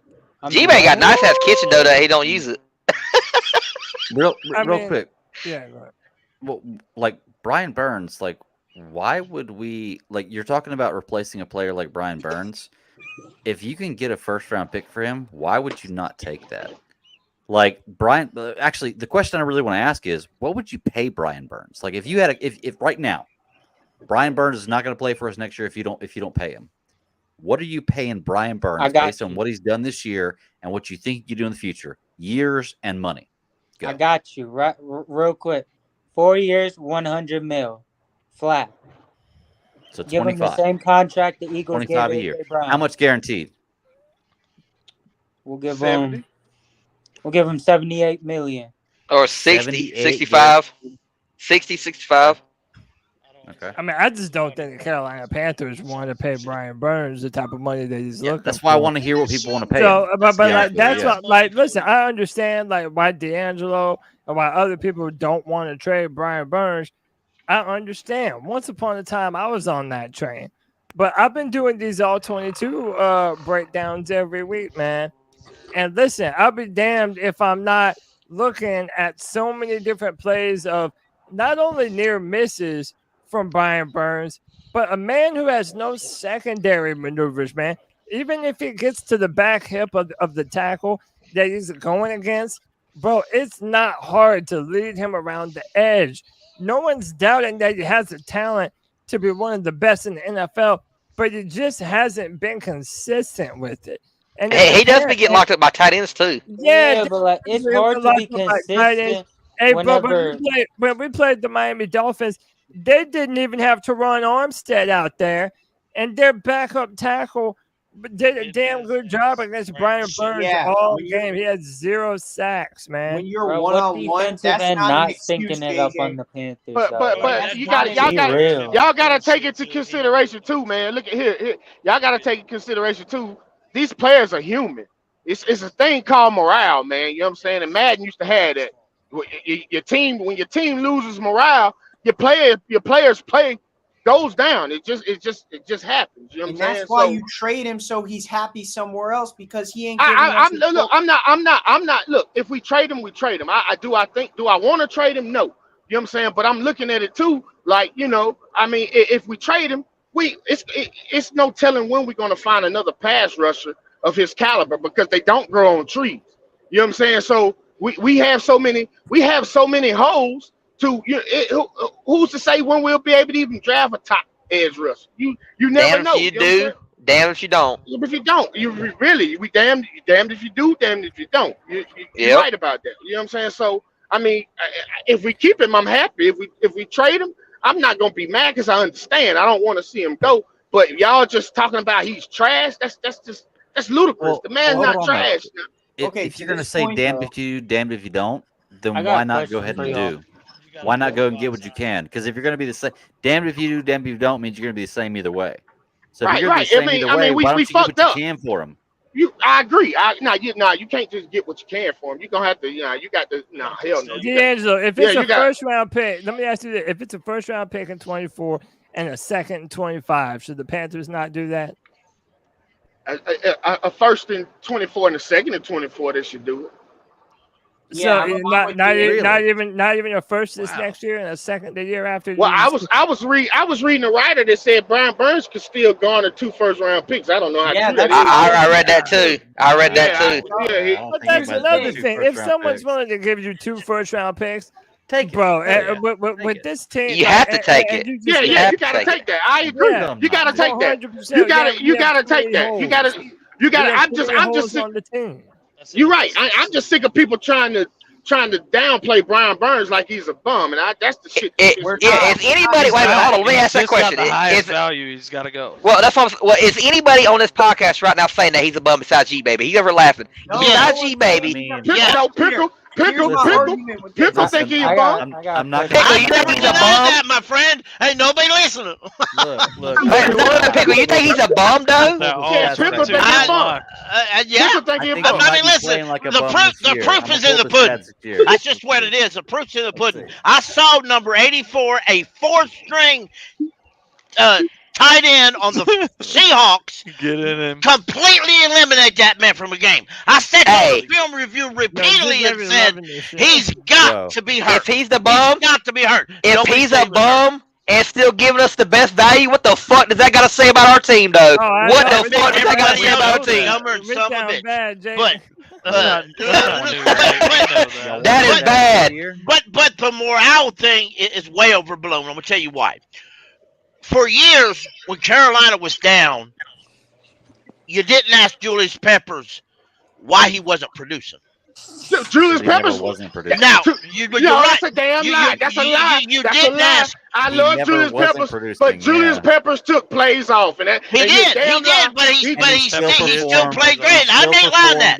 But I'm not talking about playing. One at a time. You're not slandering Julius Peppers. What the fuck? We ain't slandering Julius Peppers. Yeah, none of that slander. I won't shit. stand for that. Julius Peppers, real quick. Julius Peppers took plays off. He did. How many people on this podcast right now watch Julius Peppers play from nearly his whole career? I see highlights. Live without highlights. That ain't me. I was born 97, so that's not me. Listen, I'm not being disrespectful to nobody. But until you watch Julius Peppers every snap, I watched him leave. He did take plays off. Now he did. But he did. But he would turn around. He may take like 2 or 3 plays off, and you'd be screaming, "Come on, Peppers, do something!" But by the way, how about you this? know, he's at defensive end. He picked the ball off and took another way. But look, let me say this: as somebody, I'll tell everybody. My fandom truly started with Cam Newton, right? So a lot of those prime Julius Peppers years, I wasn't there for. But I know that I know the difference between the two of them is this. Julius Peppers might have took some plays off from time to time, but there were also a plethora of more plays where you knew that Peppers fucking unblockable. Yes. Julius Peppers was so special. Julius Peppers was so special. Oh, let me say this. Julius Peppers was so special. If he didn't take plays off, he should have had 20 sacks every goddamn year. That's how good he was. You're right. Can I say this? You're right. Can I say this real quick? So 2 things on this. I'm up with D'Angelo on this whole Brian Burns thing. Like, I get the argument for he may be taking plays off and may not have his head in the game because of his morale, but that's still not an excuse to get fucking shoved down by a backup tackle. That's inexcusable. That's what I was trying to get to. This wasn't supposed to be about Peppers, bless my heart. But I messed up and I did it. But anyway, my point is, when you look at a leader, someone that you're putting in at leadership of a football team as a player, a captain, a leader. They're supposed to in the down times, they're supposed to pick your guys up. They're supposed to pick your guys up and encourage them and say, hey, we can still do this. Bryce Young standing after preseason, everybody's head, walking up and down the aisle, telling everybody, we got this. We got this. That's a leader, folks. How many times did shit go bad and Luke Kuechly would gather everybody up on the bench and the coaches would back off and he'd shoo everybody, including Thomas Davis, out? That's a leader. Sitting back crying about it every time with your head down, that ain't no damn leader. That's also there's also a Brian Burns stat that 63% of his career stacks have come unblocked. So he's not fucking Julius Peppers. I've seen Julius Peppers play live when I was a little kid about one time. And that dude was a game record. That dude I'm not. He would bull rush tackles right Is into it the just quarterback. me? Is it just me, or does G Baby look like one of them sausages from that movie Sausage Party? You said a milk dud? Hell yeah. You're just mad because you ain't smoked what he smoked. All the time. JJ. And G Baby I'm called his ass a milk dud. Who always says that G Baby got that ghost? It's about time for G Baby to cut his damn hair off because that fucking forehead is Hey, Anthony, that's me. Anthony, that's me that keeps on saying he has a space weed. He got a long forehead. I just turned 32, and bro, I know, G. Chill. He said that hairline is social distancing from your forehead. Damn, at least he don't got that LeBron though. Hey, at least you ain't got that LeBron, G baby. At least you ain't got the LeBron. You turning into Stephen A. Smith's hairline. God, I hope not. Hey, G, you got a jelly bean shaped head. I mean, what? G, you got to give me some respect in fantasy, G. I told you my team wasn't this bad, bro. You got to stop being petty about that shit, bro. No, man. We ain't even getting into that right now. Let me ask y'all this. What player right now is worth more, Derek Brown or Brian Burns? Derek Brown. Derek Brown. No. I disagree. Okay. To us, wait a minute. Brian Burns. I think. For us fans, wait a minute. For us Panther fans, we're gonna say Derek Brown, absolutely. But as outside in, it's gonna be Brian Burns. I'm sorry. It's gonna be outside looking in. It's gonna be Brian Burns. A D tackler never had more value. What's the question? Who is more important right now? Especially a regular. Yeah, who's more valuable right now as a trade asset? Okay. All right. You should have clarified yourself when you said trade asset. You threw trade asset in there to make it really easy. That is Burns. Well, I mean, listen, is that not a one form representation? You think Burns is still a better trade asset? Yes, Greg. Yes, I do believe. That's the whole point of his question. That's more value. And by the way, I love how there are people that call Brian Burns, he's overrated, he's not this and that. But then they said that Derek Brown is like a top 5 defensive tackle in the NFL. I'm sorry, he's not that shit either, bro. Who said that? He's not that shit. They been smoking the same shit G Baby be smoking. Hold on. A lot of people. G Baby smoking he's a Dexter the Lawrence, cardboard or from he's the a Chris cigarette Jones. He don't He's never been on that level. He's never been on a Fletcher Cox type of level, man. Hold on, Chris Jones, Aaron Jones, Dexter Lawrence. Derek Brown is top 5 in run stop rate. At least he does what he's supposed to do. I'm tired of that like it means shit, bro. Our run defense is horrible. Everybody runs all over, bro. Let me get in on this shit, bro. Because our defense is atrocious. Our defense is fucking pure trash. We can't stop the run. So what are you trying to stopping the run? And a defense should be the #1 fucking thing you should do. I've seen the greatest Panther defenses, and they all stop the fucking run, bro. We ain't stopped the run in 5 years, G baby. We ain't stopped the run in 5 fucking years. That's because we had a real defensive coordinator in 6 damn years. The last real defensive coordinator we had was Steve Wilkes. They showed his ass to fucking What does that have to do with Derek Brown, though? Because as long as we are in a 3-4 defense, this defense is going to be complete trash. Exactly. Who the hell's our nose tackle? Who the hell's our nose tackle? This defense, and that's the thing. Hold on. How we y'all don't have say It's Everett's ass. He's overrated, bro. He's overrated. Let me say this. Let me say this. Let me say this. Yeah. One at a time. I'm going to D'Angelo, then Anthony. Okay, and Pickle, I heard you say that shit earlier about Evero. Hold on a minute. Yeah, what y'all not understanding is that coaching with two hands tied behind his back. First of all, we don't have the fucking pieces to really be running a 3-4, and the shit that he's done is fucking. We should a bad coach. Every team we play would be putting up 50 points on this goddamn defense.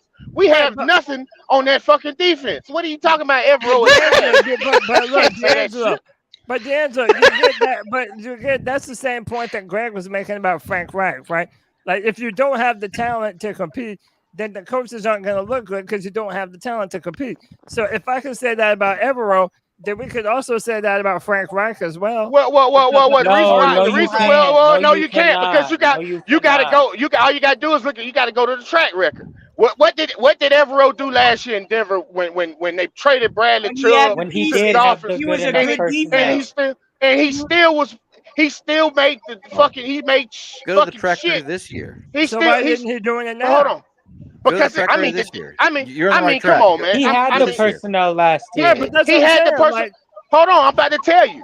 The Broncos had a lot better talent than what we have right now. Last year on defense, we are fucking depleted on defense.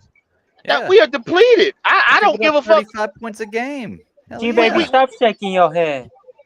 We're depleted on defense right now. I am. I don't give a damn if we. I don't give a damn if we had if we had goddamn what was his damn name back in the day? The Tampa Bay Bucks defensive coordinator. Can't even call his goddamn Lane Kiffin. I don't give a fuck. We had Lane Kiffin. They goddamn not Lane Kiffin, but Monty Kiffin. Monty Kiffin. I don't give a damn. We had Monty Kiffin, the defensive coordinator. He couldn't fucking do shit with his defense. Okay, let me say this. Let me get in on this. Hold on. Yeah, I did tell Anthony he can go. Anthony and then Greg. Go ahead. Okay, right. So again, back to the Frank Reich point, bro. The same problems we've seen are the same problems that got his ass out of Indy. Frank Reich doesn't get any fucking passes. Exactly. The second thing is Cody. You were one of the main people that was driving this 3-4 narrative that Brian hell in this 3-4 narrative, and that's why I give Derek Brown leeway because he's not supposed to be a 3-4 fucking. No, we've seen Derek Brown in a 4-3 though, Anthony, and we've seen him playing in both. Like, this man is not a premier top 5 defensive tackle. He's a top 10, bro. He is a top 10 defensive tackle. He's Brian around Burns 10. is top 10. He's not top 10. He's around 10. I give him that, but Brian he ain't top Burns 5. is a top 10 defensive end. He is. Brian Burns is top 10. Hold up. JJ, you can't say that and then say the only players we need to keep on this roster are Bryce and Derek Brown, bro. Like, I said we should keep Burns. JJ did say that. JJ did say keep Burns. I told Greg. My bad. No, I told Greg that he can go. Y'all know that I am not a Bryce Young huge fan right now. I'm not saying that I can't be. I'm not saying he's not the guy. Just right now, I'm not sold on Bryce Young. Okay. However, I can go ahead and tell you right now, we've scored enough points, and there may be points in garbage time, so it goes into the factor. We've scored enough points to win at least 2 games. And I think that the fact that we give up 35 points a game has a big factor in why we're 0-6. And it may not be the whole thing, but you have to take that in consideration. Because, like I said, I'm not a huge Bryce Young fan, but I do believe that if you put a better defense and a better offense around Bryce Young, you get a better result. Wait a minute. We just don't have that. Let me give you some pushback. The only teams that scored them damn points on us are the teams that scoring them points on everybody, and that's goddamn Detroit, goddamn Miami. They gonna put up goddamn 30, 40 points against anybody. I don't give a fuck who they playing. Okay. Now let me here's the thing though. We were spotted 14 with Miami. Let me say something real quick. Miami basically took 1 quarter off. Said, "You guys go ahead and play for 1 quarter. We'll play 3, and we'll still beat you." Yeah, that's what that was. Miami will do that. 6 plays. So overrated every year, bro. Every year they talk about how great our defense is, that we can't stop the run to save our lives. At least it wasn't 70, Greg. that Donte Right. Jackson and C.J. Henderson are good Look. to get burned once or twice a game. Like, Look. this is not a defense that's ready to compete like everyone in the coaching staff has been telling us for the past few years. And all these players that are supposed to be the difference makers, they don't make that much of a fucking difference, bro. That's Like, why you they trade. Can I ask you something? Where the fuck is Jamie Robinson? He doesn't And why even the play. fuck is Sam Who even is that guy? He was a Didn't we draft that motherfucker? Didn't we draft DJ Johnson and they're not playing? Those are Evero's guys. No, it ain't them Scott Fitter guys. No, those are Jamie Evero's Robinson. guys, bro. Jamie Robinson in Evero preseason. wanted fucking Jamie Robinson, bro. Jamie Robinson was getting burnt in preseason and blaming it on other fucking players. All right, I will speak up. Listen, everybody knows I don't like the 3-4. I've never shied from that. All right? Now, as much as I don't like Vero, and I've made that statement, he's overrated. One thing I have to say, in defense of that, with the current crop we got at defensive line and linebacker, no, let me rephrase that. With the current defensive players, starters and backup, ain't nobody going to win with that shit. That's what I'm telling you. Number two. Pickle. Yeah, number two. Though our top problem on defense, and it's been that way for 5 years, it's the fact that we don't have a middle linebacker. We don't have a leading middle linebacker. Till we stop piss-assing around and draft a stud middle linebacker, this defense ain't never going to be shit. Well, we had one. Matt Rule ran him off. That made me feel Who? that needed to be said. Denzel Perryman. No, bro, come on, bro. He old now. He plays he's a middle linebacker. And now, listen, I understand what you're saying. I do. I really do. Because of what he did after he Perriman's left. in his mid-30s now. I'm not saying he's all world, but Perriman is a pretty fucking good middle linebacker. No, what Pickle's talking about is bringing someone like Pickle's talking about bringing a high caliber middle linebacker into the fucking middle of the defense. Someone like a Quay Walker from fucking Georgia. So these high athletes, these high quality athletes that are in the SEC that can play the fucking position is what Pickle's fucking talking about. And we haven't had one in a long fucking time, man. Thank you, sir. And Shaq Thompson, bro. Shaq Thompson. He's gone. He's gone. He's gone without shit. You don't have to get started. He's gone. He was a waste as a rookie. He should have never been drafted by the Carolina Panthers. Shaq Thompson. Not in the first round, no. Not in the first round, no. He's a rookie, and he's been a waste every drop since. You could blame Gettleman for that. You damn right. Don't get me started on Gettleman. Y'all don't want to hear all for that. drafting Kelvin Benjamin over Devontae Adams. Devontae Adams, yep. Tell him, Cody. Tell him, Cody. Well, how about Vernon Butler's sorry ass? Who the fuck was happy about Vernon Butler? Yeah. If you would have drafted Derrick Henry instead of Vernon Butler, Exactly. No, you take. just think of it real quick. How that would have changed the concept of Cam Newton. You wouldn't have drafted CMC. Just imagine the difference. Cam would likely still be playing. But here's the problem. Here's the problem with that. I'll bring up two things. One, no, it was Chris Jones we should have fucking drafted. And the second thing is that someone was bringing this out. I was listening to this on a show. We drafted all these pieces way too late for Cam Newton. If we drafted Christian McCaffrey like 3 years prior, Cam Newton would still be here. If we drafted DJ Moore probably 3 years prior, Cam Newton would still be here. The worst thing to happen to Cam Newton was him getting drafted by the Carolina fucking Panthers. But that's bro. what we're doing to Bryce Young right now. We're doing that to Bryce Young right now, y'all. That we didn't build a fucking O-line, G baby. Doing that shit to Bryce Young right now. Like, I'm sorry, I'm not a Bryce Young fan, but we are completely crippling this guy. And he you has just said no on him. chance of being Which successful. is why Thomas That's what we're doing to him right now. Which is why All we you need do to is give him drill some Bryce time, Young. bro. Just give him some time. And like, here's the But thing. what if with they all- don't do it? Like, what are you going to do? Like, what are you going to do with what you've got in the future? Not a Like, damn thing. think about Nothing this. we With can't Cam do. Newton, we had ammo to build up around and we didn't do it. Yeah. What do you think we're going to do with Bryce Young with no ammo to build around him?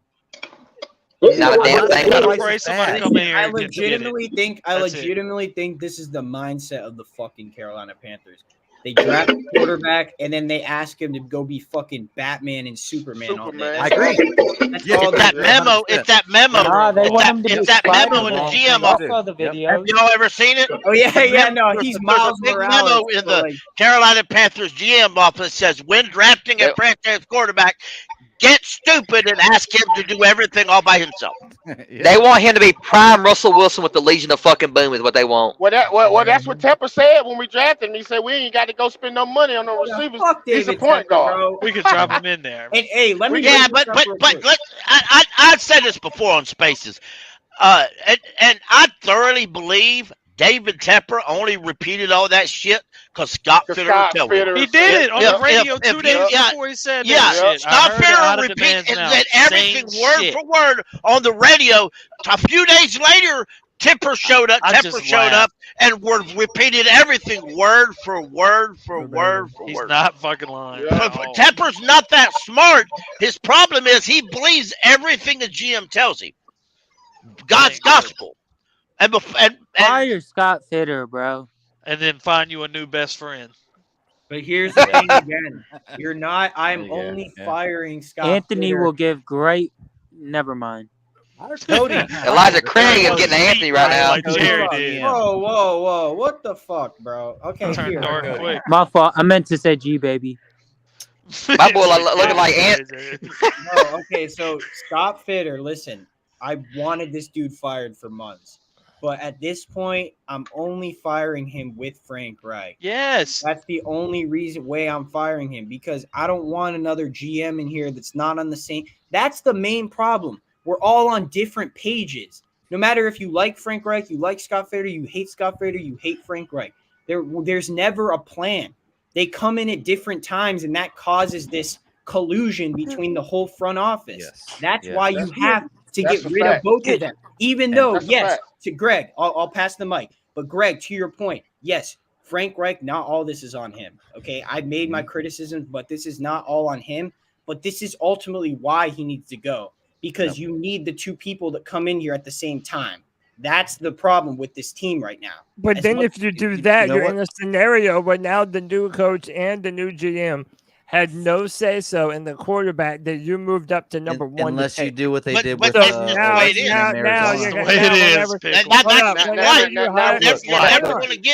already like that. Now we got a job.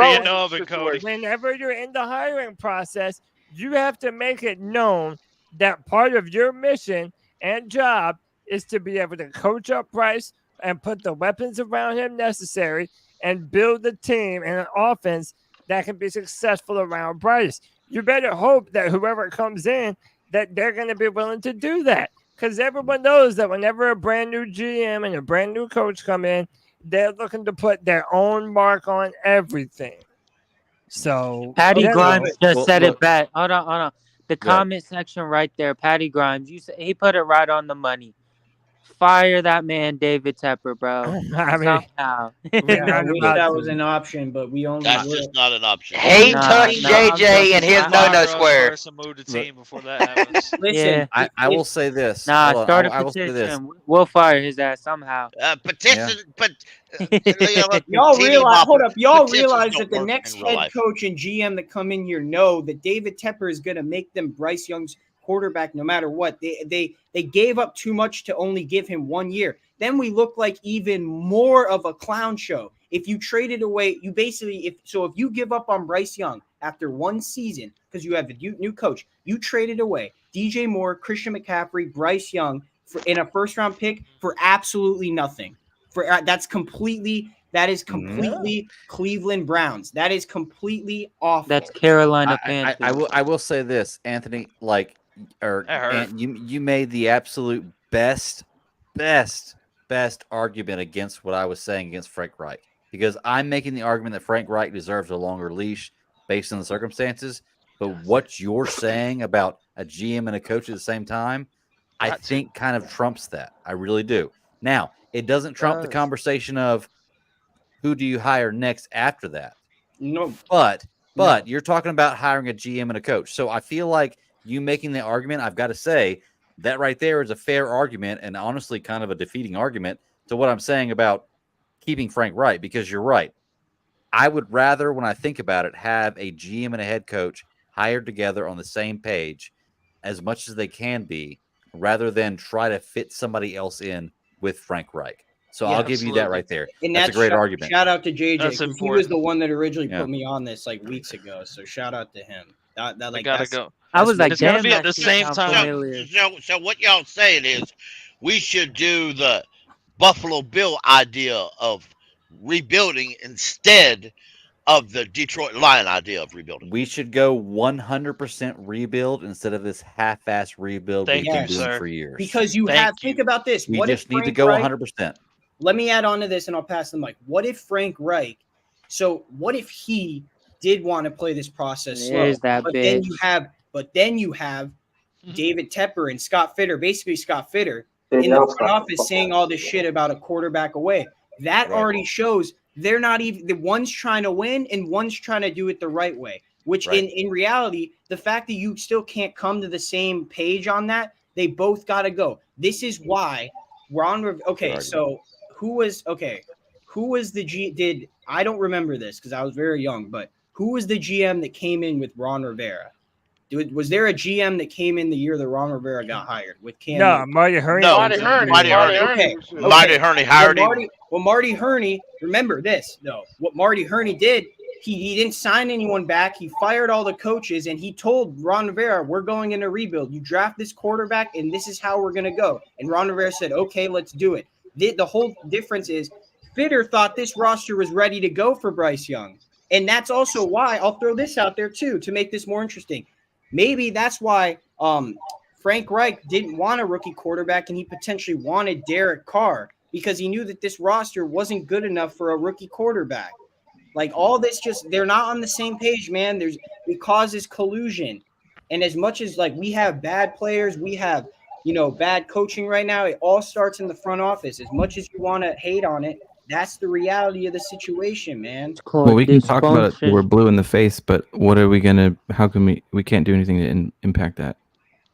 Wait, say that again. We can pray. That's all we can do. Say that again. We can be good fans. We could talk about that fact until we're blue in the face, but there's nothing that we can do to change where Tepper is. I think we figured that out when we came to the Panthers talk show. Yeah, I mean that's just we can't do anything about Tepper, but I'll say this. I mean, he wanted Ben Johnson. He wanted other guys before Frank Reich. So clearly he knew that there was some decent coaches out there before he settled for Frank Reich. Well, let's hypothesize this one. Is there a coach that comes in instead of Frank and the exact same play out as far as players, trading for the pick and getting Bryce and having the same roster? Is there a coach that instead was in Frank's place? Is there a difference? No. I don't think so. A good coach could have got at least 1 or 2 wins right now. A good coach, shitting me. I believe shitting me.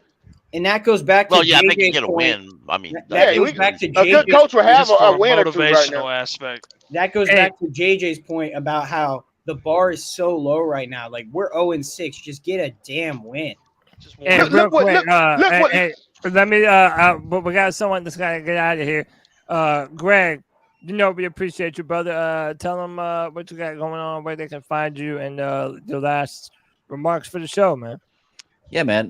Normally you can find me at the Bet Dedicated on Twitter. I'm also we were gonna fire up the show tonight for Geeks Chasing Squirrels Across the Multiverse, but we found some jet lag and COVID issues that we had to deal with, so we're gonna probably push it back 1 more week. But it's all fun anyway. But I don't know, like with Bryce Young, listen, like everybody's known my stance on Bryce Young. And after 6 weeks, I can tell you that I think Bryce Young is a good quarterback. I think that unfortunately, Bryce Young was not the right guy for us to draft based on the talent that we have to put around him and the situations we had to do to get him to be able to make him successful. I fear that Bryce Young is going to fall in the same category as Cam Newton, where a great quarterback or a good quarterback that didn't have the talent around him to be as good as he could be, and Carolina's going to fail him. And right now, I feel like Carolina's failing Bryce Young. I think Bryce Young is doing what he can in the times that he has to be a good quarterback. He still has a lot of learning curves to go through, but it's cool. He's a rookie. I get that. But I think that overall, Carolina's failing Bryce Young more than Bryce Young is failing Carolina. Absolutely. And I don't know what that's going to mean in the future. And I do hope that if Bryce Young is a good quarterback, he's a guy that can take Carolina forward and he could be my guy. But I don't think that Carolina is going to have the wherewithal or the fortitude or the ammo to be able to put around Bryce Young what he needs in the NFL to be a good guy. I feel like Carolina's going to waste Bryce Young, and I hate that. I really do. So moving forward, I want to see some wins. I don't see a lot in the future. I think based on Vegas odds, like just not even a Vegas odds, like odds of probability, we're going to win one game. But I don't know what's going to happen in the future. It's a dice throw. Uncertain times, huh? I take the over on one. We could build around two players. I'd build around Derek Brown and Bryce Young. I'd take those two players. I'd build around them, and I would try to build a team. And Brian Burns and Jaycee Horn. Greg, can I add to your point? So what you were saying about the Cam Newton thing, that's a great point because it's kind of a blessing and a curse. Like I sat there live, I saw the 2015 season, what that man could do with, not good talent around him, but it's also a curse because they've seen they've obviously seen that Cam Newton did these great things. And like they just think that again they can plot Bryce Young and ask him to be Superman from day one and just not like be cheap about the receivers, the offensive line, everything. Well, we'll save money here, we'll save money here. No, man.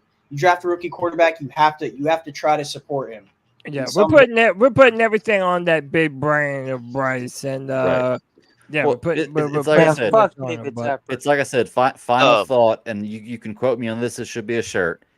Carolina has failed Bryce Young more than Bryce Young has failed Carolina.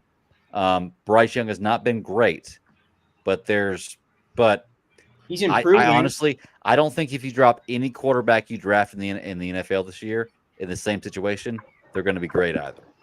That's a goddamn lie. I want to push back on that. They wouldn't be great, but they would be better. Nah, maybe better. Nah, CJ maybe Stroud, better. I'm not saying not better. CJ Stroud will have a couple wins. I can promise you that. And that would be better. I agree. He may have a couple wins. You're right. He may, but that's not great. What I'm saying is, I think if you drop Bryce Young where CJ Stroud is, Bryce Young has at least 2 wins. He's not going to reach the level CJ Stroud is because I think CJ Stroud is a better quarterback. Okay. But I think if you reverse the roles, you're looking at 2 teams with 2 wins. I absolutely agree with what you just said. I've been trying to I don't know.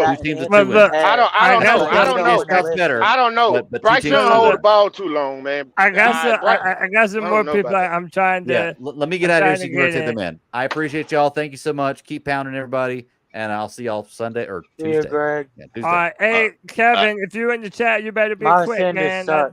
We got people trying to get in left and right. Appreciate it, Greg. Real quick, I want to ask you. Hurry up, Kev. I want to answer a question that was posted earlier. There has only been 2 NFL in the history of the NFL. There's only been 2 NFL owners forced to sell their team. Only 2. Jerry Richardson was basically forced to sell his team because he made sexual or inappropriate conduct toward his employees.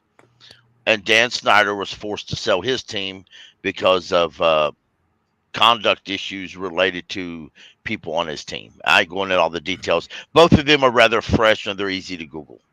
But other than that, you're not forced. Other than that, and the owner dying, you're not forcing an owner out. I know people don't like Tepper, but the concept of raising hell, petitioning, bitching, billboards don't mean shit. It doesn't mean shit. You're just. It really doesn't mean shit. You made it seem you like might as well bitch. You might as well bitch because. You bitch about politics. That's what we doing. Let me give him an analogy before. Wait, hold on. Let me get some more people in here, real quick. Your analogy. And hey, by the way, as a general rule, I got people that I'm filtering in and out. If I do put you in the background, I'm not kicking you out. I'm just getting some other people in. If you want to get back in and you're in the background, just send me a message in the private chat and I'll get you back on the show. But first up, man, let me introduce my homie from the Black Cat Panther Podcast. It's the homie Pop and Pop. What's up, dude?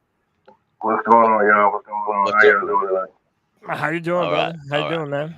I see y'all. Gee, baby.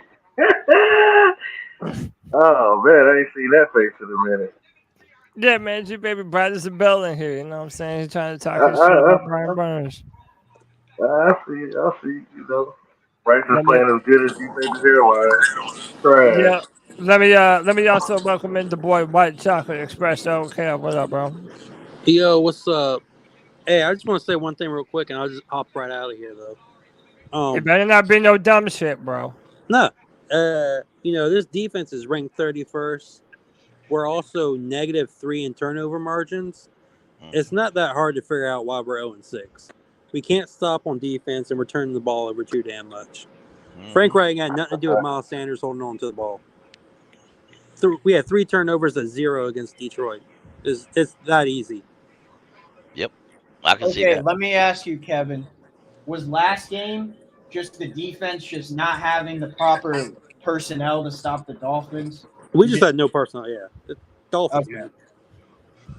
Who's Yeah, going to stop Tyreek Hill on this team? I mean, Ain't nobody stopped him yet. I mean, wait, hold on. It's not on the coaches though for working around that though. How can you work around somebody? how many other coaches have worked around it, JJ? It's basic football. Hold on to the ball. Y'all make it seem like we're the only team that can't get a stop or turns the football over though. Like every team goes through those issues and they just work around it through their game plan and their schematics. Not when you're adjust for their And they adjust, and they have superstars on their team that pick up when somebody else drops it. We That's have just what they players do. on this team. That's just what they do. But Y'all we don't. make it seem like this roster is really 0-17 worthy, bro. It is. Like, no, the coaches make it 0-17 worthy. No, it doesn't matter what coaches you have on it. This roster's pathetically trash. JJ, No shit is pathetic, but it ain't 0-17 pathetic. But JJ, Yeah, it you is. wanted to understand before the season how bad this roster We're going to win a was. game. We're not And going to now be. you I'm don't not. think it's Exactly. Who are we winning against? All right, I'm gonna ask y'all. Anybody. We are going on the time Bears. No, I'm hitting. This is the question. The Packers, the Jaguars, The question the I have for Falcons. everybody is, We are where not is the beating the W? Jaguars. Where is the W coming from on this roster Hey, this season? The Bears, the Falcons, Where the is it coming from? Saints, maybe the Name one Buccaneers. team. Hey, how about The Bears, the Browns beating Houston. San Francisco? the Falcons, It happens the Saints, any given Sunday. No, we will. No, the I Packers. agree. We will Packers win one fucking game. suck, bro. Cody, Like, the come only on, we game can you win a might win, game. the only game you might win is the coach because of Memphis. That might be the only That's game what I you was might getting ready. But isn't the Colts defense like really starting to turn it on? That's what I I don't give heard. a damn. No, They y'all have are no missing the issue. game we finna What's win. Taylor Y'all are doing? Y'all are missing the game we finna win. It's coming week 8, October 29th, and we're gonna beat the Houston Texans, bro. I'm telling you, the Texans are gonna be the one. Yeah. We're gonna Be the one. Yeah. We're not beating the Texans. Knowing We're that not beating the Texans. I promise you that. We're not We're not beating the Texans. Yes, CJ Stroud, CJ Stroud finna light. Outplay CJ Stroud. CJ Stroud gonna light Bank of America Stadium on fire. Watch what I tell you. JJ, this is nothing you gotta realize. That's gonna be the one game this year he don't play good. JJ, you might want to realize his rookie game. Your quarterback, he said that we can't get turnovers or get stops, but even your quarterback also fumbles the ball. So how do you stop that? And He ain't fumbled the past 2 weeks, has he? Oh, because he ain't did it the last 2 weeks doesn't mean he hasn't done it. Yeah, I'm saying, like, if he's been cleaning it up. Hold up, he's been getting better. Pop. CJ Stroud and Bryce Young the same amount of fumbles. Y'all like mediocre players, bro, and that's the sad thing about it. You ain't hear me though. They have the same. Who are amount you of fumbles. talking about being mediocre though? Like, there's a lot of them on our team. So because I think we can win a few games. Wait. So because I think we gonna win a few games, I just love these shitty players all of a sudden. And I called these players garbage before the year. What you talking about? Hold on. So listen, the guy. Why do you think there's I just said we could win a few games. Y'all act like we're just not gonna win. Why do you think there's certain players that we're looking for to trade? Those are the players that you're actually supposed to build around. Nobody's sitting here looking for no Zach Thompson. Nobody's looking for any of these other lame ducks on this team. So what you got to understand is most of the players on our team are mediocre. Even your number one quarterback, mediocre. There's nothing elite about him. Nothing whatsoever. He can't outrun nobody. We're not winning a game.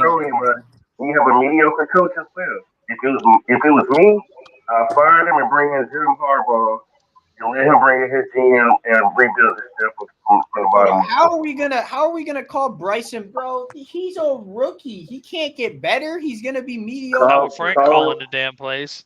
Fucking Panther fans nobody make even me said they were man. Y'all fucking delusional as fuck. Talking about. G-Baby, pass the gas, my guy. We've been calling everybody garbage on here, bro. Like, go be a fucking Texas fan then, bro. Go fucking cheer for fucking Stroud. Don't bring that fucking Houston Texas shit in this fucking panel, bro. G-Baby, get the fuck out of here. I'm not hearing that shit, bro. Fucking your girl. God damn, go be a fucking Houston Texans fan. Fuck. Over here sucking off a QB that ain't even your QB1. Get the fuck out of here, bro. Damn, I love Friday Free For All, baby. Get that loud shit out of my face, bro. Fuck out of here. I'm sorry. I thought this was the Carolina Panther podcast, not the Houston fucking Texans all podcast. everyone wants to do is talk about I mean, but hey, right now, Bryce Young has to look even half as good as CJ Stroud. Listen, I appreciate everybody who loves CJ Stroud, but I really don't give a damn how successful he is. I don't give a damn how successful AR-15 is. My personal opinion. And it's just my opinion. You got a tramp stamp or breakdown on your back that's not gonna make him better. If you can this passion about, I don't know who Mr. Echo McEchoson over there is, but like, man, we've been calling these players garbage all year, fam.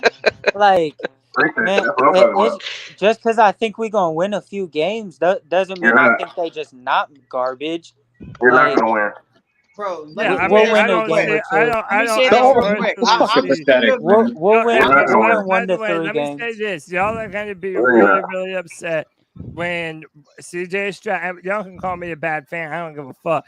With this sorry-ass secondary that the Panthers have, CJ Stroud's going to come in here, and he's going to do his thing, and we're going to be face-to-face with that question. Everybody's gonna say, "Oh, it's the receivers. Oh, it's the offensive line." But bro, I'm telling you, there are some throws that Stroud makes that I don't know if Bryce is making at this point. Yeah, keep that same energy when Bryce protects the fucking bait. Yo, keep that same fucking energy when fucking Bryce protects the bro. Get the fuck out of here, man. What you just said, baby, put a stock in it. Cody, what you just said. Hold on. Hey, Anthony, they gonna be upset when Bryce Young plays better than Stroud. Bro, hold up. Let me just say this. Cody. Stroud's gonna lay an egg. Hold on. Let me just say this. So how does CJ Stroud dicing up our shitty ass secondary have anything to do with Bryce Young? How does that happen? They're going to be able to make the 1-for-1 comparison and what they're both doing on the field during the game. Like, it's going to be impossible to not make those comparisons. It might be bullshit, but it's true what Cody just said, though. It might be bullshit, but it is true. It's 100% true. It's 100% true. They're going to be going head-to-head against each other. Like, the Panthers that had their choice of the number 1 pick in the draft. This year, Stroud's breaking records. And if it comes into the bank and then continues to ball out, like, it's not a conversation that y'all are getting ready to run from. Like, all right, no, I'm not running from shit. I'll be at the game. No, I'm not running from shit. I'm not running from shit. Me and JJ finna be at the game, and when Bryce Young dices up the Texans, we'll be back in the cat calls calling all y'all. Damn right. We're doubting on. You better be with. Hey, wait a minute, Anthony. You better be with JJ while he's running for Stroud shit. Hell yeah. The only thing I want to say to start, I want to say to somebody like G Baby is right now, if ever you were someone that didn't believe in Bryce throughout the draft process for whatever reason or You another. licking your chops. He has not yet had the type of performance to make that person feel better about that selection. It hasn't happened yet. I'm not saying that it won't, but as of right now, he has not quelled the concerns about the deep ball accuracy or the ability to get the ball downfield. He has not yet overcome the idea that, well, he was able to outmaneuver people in college, but now it doesn't have quite that same skill differential between all these other defensive linemen. Like, he has not had that breakout performance yet. And everybody that loves on Bryce, you can't pretend that he has either. He's gotten better, but he has not had that breakout performance. Okay, yet. Cody. So what about when you had to defend Trevor Lawrence every game? You wanted to trade I'm the tired draft of doing for- this other quarterback. No. bro. This is the same No, it's situation not the because same one year situation. That was never my doesn't write quarterback. off a quarterback. I'm not saying, but here's the deal. But here's the deal, though, Anthony. Jaguars had a first overall pick and the Panthers didn't. No, but here's the difference. From a prospect perspective, there's a difference between a Trevor Lawrence and a Bryce Young versus a Tua Tagovailoa and these smaller types of quarterbacks that don't have that built-in physical talent, man. That's all we're saying. It matters in the NFL, and that's all any of the detractors have ever said. That's So when Bryce Young cooks the Texans, what's He the ain't narrative? cooked nobody this whole season. Now you gonna say when he do? He ain't cooked nobody. He He ain't cooked nobody. So, all right, so how much you want to put on? How much you want to put on it? JJ, who's he gonna cook? The Pee Wee team? Cody, my argument. When we win versus the Texans, I one at a time. I want JJ to make a business you up here decision. talking How shit much on you my want to team. put on it? Get the fuck out of here, man. All right, I'm about to fuck with you.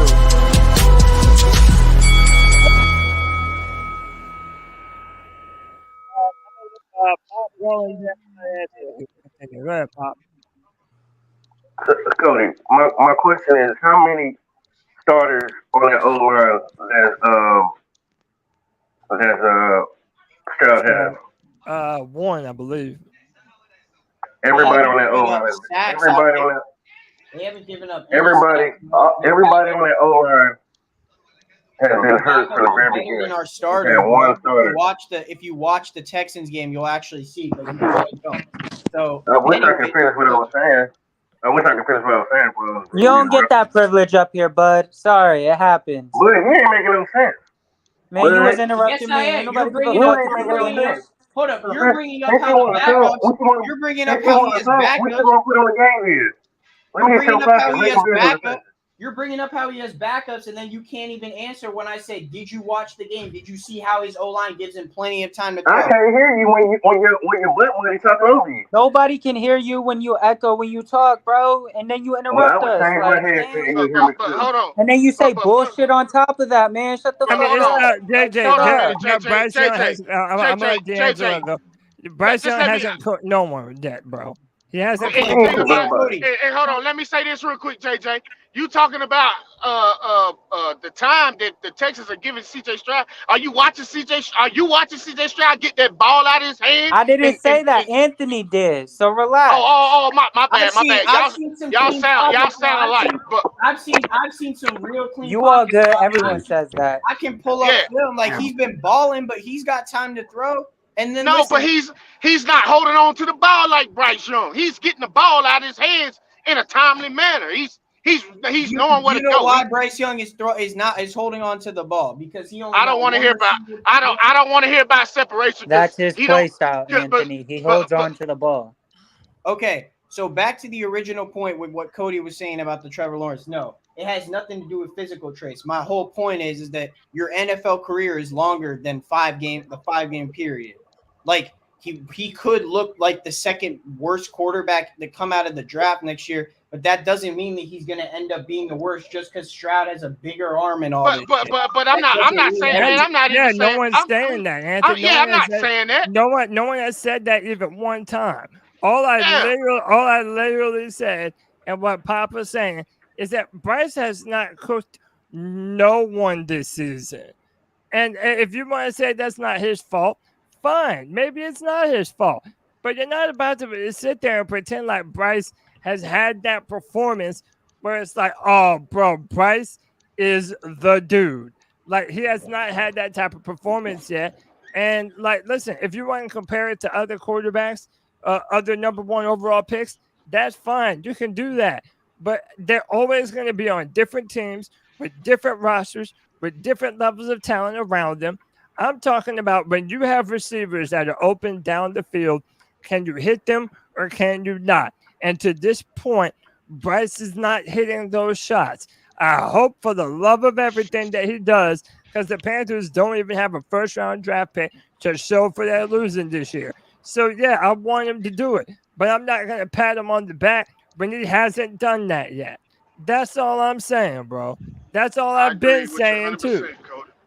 All right, and I just want to say this, man. Cody, we watched the game together. I mean, he made some good throws over the middle of the field. Yeah. Pressure in his face. Like, yeah, maybe the deep ball. I think this is the thing with the deep Didn't ball. Tommy Tremble drop his deep ball touchdown? In the Lions game, yes, that was a beautiful dime. But listen, let me say this real quick. Let's let him throw the deep ball more. You only see them dialing up like 2 deep ball passes for him a game. Like, if you're gonna simplify the offense and just let Bryce be Bryce, let him sling it. We got nothing to lose, bro. I guarantee I hope so. Hitting people downfield. I hope Thomas That's Brown. a great way to look at it. We ain't got shit to lose. Let it Thomas fly. Brown lets Bryce chuck that bitch. Might I as well. swear to God, I do. Tell I him. hope he does. Yep. I hope he does, Nothing to because I lose. want to Just let see it. Bryce pick the plays, too. I want to see. I want me, Pop, D'Angelo, Greg, everybody that Cole or whoever, anybody that has any type of trepidations about Bryce, I want that to be put to rest. I want to see the type of skills and abilities that we can say, oh, yeah, I can easily see how you can build a dynamic passing attack around Bryce Young. I want that. I swear on everything that I want that. I'm not going to say that I've seen that yet, because I haven't. That's all I'm saying, man. And that's One area, I can tell you one area where Respect them. Texas done a lot better at. They've got a better 4-3 defense than our lousy 3-4. And they've got a really fucking defensive head coach. You mean Something Houston? Carolina, yeah, that's Houston Texans. Yeah, that's something Carolina should have had. We should have hired a defensive coach and kept a 4-3 defense, and our defense would do a better job of helping our quarterback out. Pickle, we No, tried- we got to we get tried stupid hiring and use D'Amico this Ryan. pathetic 3-4 defense and a pathetic excuse for a head coach and an offensive coward. We Pickle, tried hiring An D'Amico Ryan. offensive Newsflash, coward. Pickle. We tried hiring We've had 4-3 defenses the past however many years, and the shit still been trash. So what are you talking about? Yeah, they were trash because we didn't have a middle linebacker. The All same method. Hold on, nah. The same method you talking about, Pickle, has never gotten us back-to-back winning seasons. So clearly, we're doing something wrong with it. Yeah, you know what? I can explain that shit to you, but you don't want to hear it. But the 3-4, All right. y'all make it- The reason why we've never had back-to-back winning seasons is 'Cause we because they cats in that fucking building that knows what the fuck they're doing. Because we had an old man owner, who was more worried about watching women's asses than he was.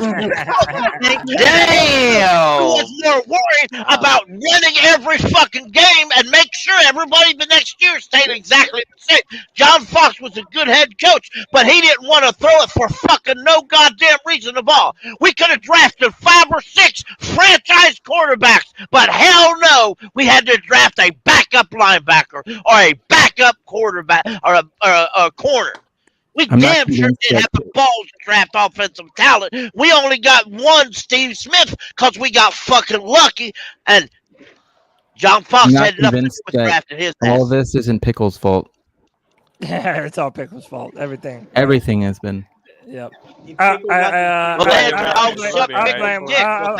JJ's fault. Pickle dick. I No, blame Kevin too. White chocolate Because your espresso, LSU and I Tigers know suck. that his. Yeah, it's definitely Kevin's fault too. I blame that. Yeah, I'll agree with you, Cody. It's for sure Kevin's It's fault. Kevin no and doubt. G Baby's fault. Yeah, definitely G Baby, man. Everybody. You that- said Kevin in the milk dud? Like, y'all is never in your lifetime going to convince me the 3-4 defense is good. So that's Hold on a just a minute. dead Yeah, conversation. I just want. Yeah, let that me is hold on, never hold on, in your hold on. lifetime or Why my you lifetime. do the that? The 3-4 defense is not a bad defense if you got the pieces to run it. Well, you act like you act like 3-4 is trash even if you got the pieces to run it. To me, it is, my friend. No, it's not. To me, it is, and I'd have a right to keep my opinion the way I want it. When the Denver, it's been 3-4. The Steelers. Hold on. When the Denver Broncos beat our ass back in damn 2015, they ran a 3-4 defense. Don't go there. Yeah, you know what? You know why they beat our ass? They beat our ass because Cam Newton couldn't hold on to the fucking ball. Cam Newton didn't dive on that fumble. Instead, he had to be Pickle. I'll piss everybody off. Hell no, Pickle.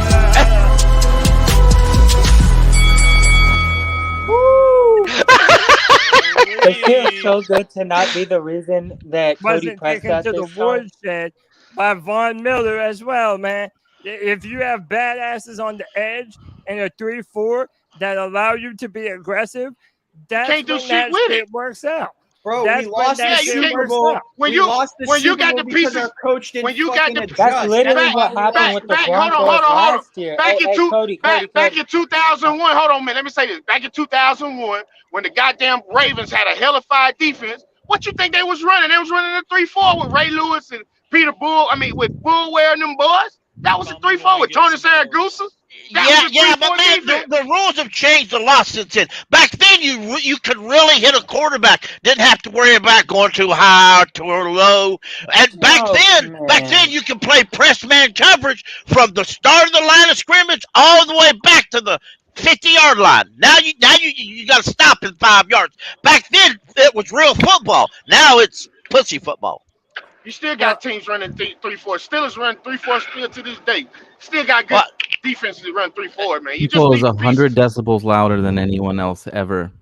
Well, too bad. No, I was bringing up how the Broncos last year, when they had two solidified edges, their defense was great, but it was once it was a 3-4. It was a 3-4. Once they got rid of one of them, their defense fell off. They couldn't stop the run anymore, and their defense was garbage after that. Honestly, Pickle, keep doing your thing, bro. This is a like great. Avera has shown the 3-4 can work, and he don't even need the most of talent to get it done. But yeah, that's what I heard all off season. That's what I heard all off season. You need three. You gotta have that D line, man. Yeah, you gotta have talent no matter what. The most important 3-4, 4-3, 3-3, 3-5, whatever it is. In the 3-4, you gotta have those monsters down to play the zero technique, the one technique that's gonna eat up the blockers, man.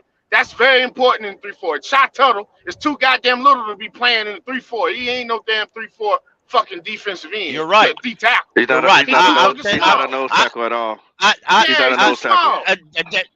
D'Angelo, I said it on Spaces a while back. Cole and some of these other boys can tell you. In my opinion, I like Shy Tuttle, don't get me wrong. But Shy Tuttle fits a 4-3 defense. He's one of them 2-down defensive tackles. He is, honestly. Now, first of all, that's why I blame a lot of this shit on Scott Fitterer.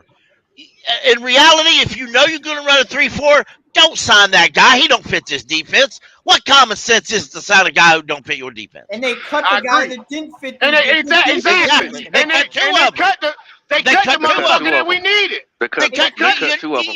You know what Bravian Roy's doing right now? You want to know what Bravian Roy's doing? He's on the practice squad of the Ravens, and right now they're projecting him to be a major guy next year. The guy we cut.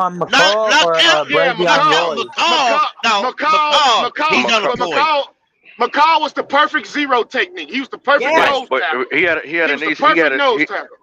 a knee injury, y'all. So he didn't practice. He didn't pass his physical, D'Angelo. Man, I know that, hurt all of a sudden. But you know what, Pop? He was gotta be faking. It just happened out the blue because he was playing, and all of a sudden, you remember he was practicing. All of a sudden, they cut him. You know what I'm saying? They found out. That's why he wasn't playing. They put him in like the last quarter of the game. They didn't want him to injure it anymore, and that's why you wasn't seeing him for a while because they knew they were gonna cut him, bro. This coaching staff fucking sucks. That's the reality of it. And this is another reason why they do. They cut all the people on defense that actually fit the scheme they wanted, and they signed all the wrong people that fit a 4-3. It's actually crazy to me. Marcon McCall would have been a great guy to clog the middle next to Derek Brown and next to Shai You think Carter. Evero made those cuts? No, hell it no. must be Frank Reich. Another reason why he's a lame duck head coach. Who the hell knows, honestly? Yeah, we don't know. We don't know because y'all saying DJ Johnson was Evero guy. Goddamn it, DJ Johnson. You got a point there. That's if true. If Barrow can smack his hand on the desk and scream to get Johnson and that safety, then surely they listened. If he said I needed, maybe they didn't. Maybe they didn't listen. I don't know. Well, you know, they panicked. What happened was they panicked. They panicked whenever they. Oh, go ahead, Pop. Every pick that we picked this year to me so far is looking like a bust. I'm sorry. Exactly. I'm telling you what happened when the only reason why they didn't really want DJ Johnson. You remember? You remember who they really wanted was Will McDonald.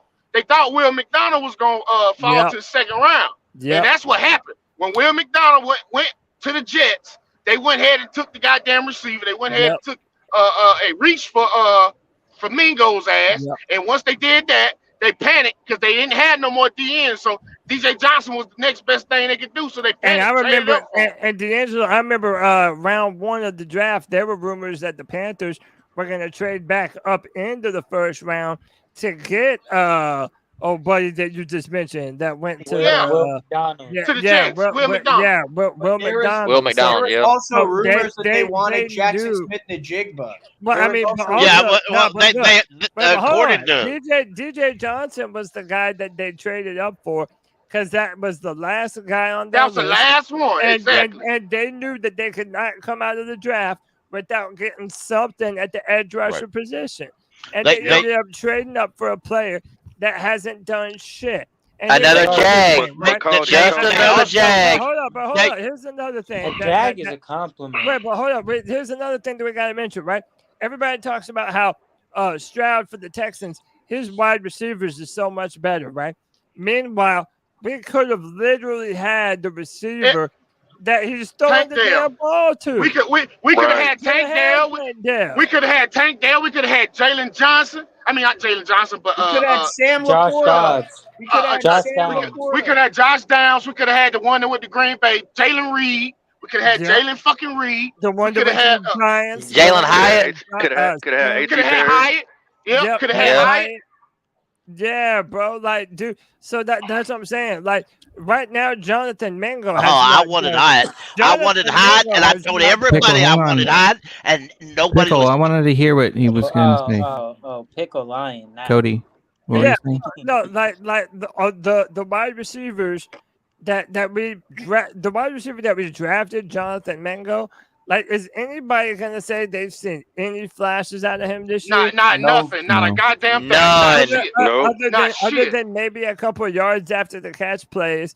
Like, what has there really been to hang his head? How you gonna see any flash plays at the bottom that become to him? It's same thing with TMJ. Hold on. I'm gonna tell you. Pop. But the problem with Mingo is Mingo was overdrafted. He shouldn't have been drafted in the second round. He was a fifth round Absolutely. talent. We overdrafted. Mingo has no hip, man. He has he's stiff. He can't run routes. He's super stiff. Hey, let me bring this up. We drafted Jonathan Mingo because David Tepper had a fucking conversation with Steve Smith. Exactly. And we also didn't go after Jerry Jeudy because Steve Smith was talking shit about him. Well, I don't want that. Jerry Jeudy trash anyway. I know, but our front office doesn't know shit. So they rely on a former NFL player to make decisions for them, man. It's you're right. Embarrassing. That's crazy. Why did Steve Smith tell them to draft Mingo instead of Tank Dell if he supposedly loved them both?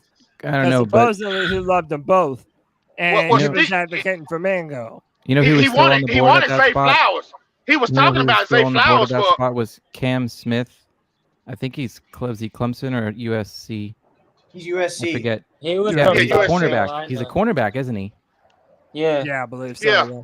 So we could have had Cam Smith at that spot. But this shoulda, coulda, woulda thing, it doesn't really matter because it happened the way it happened, and there's no going back and changing it.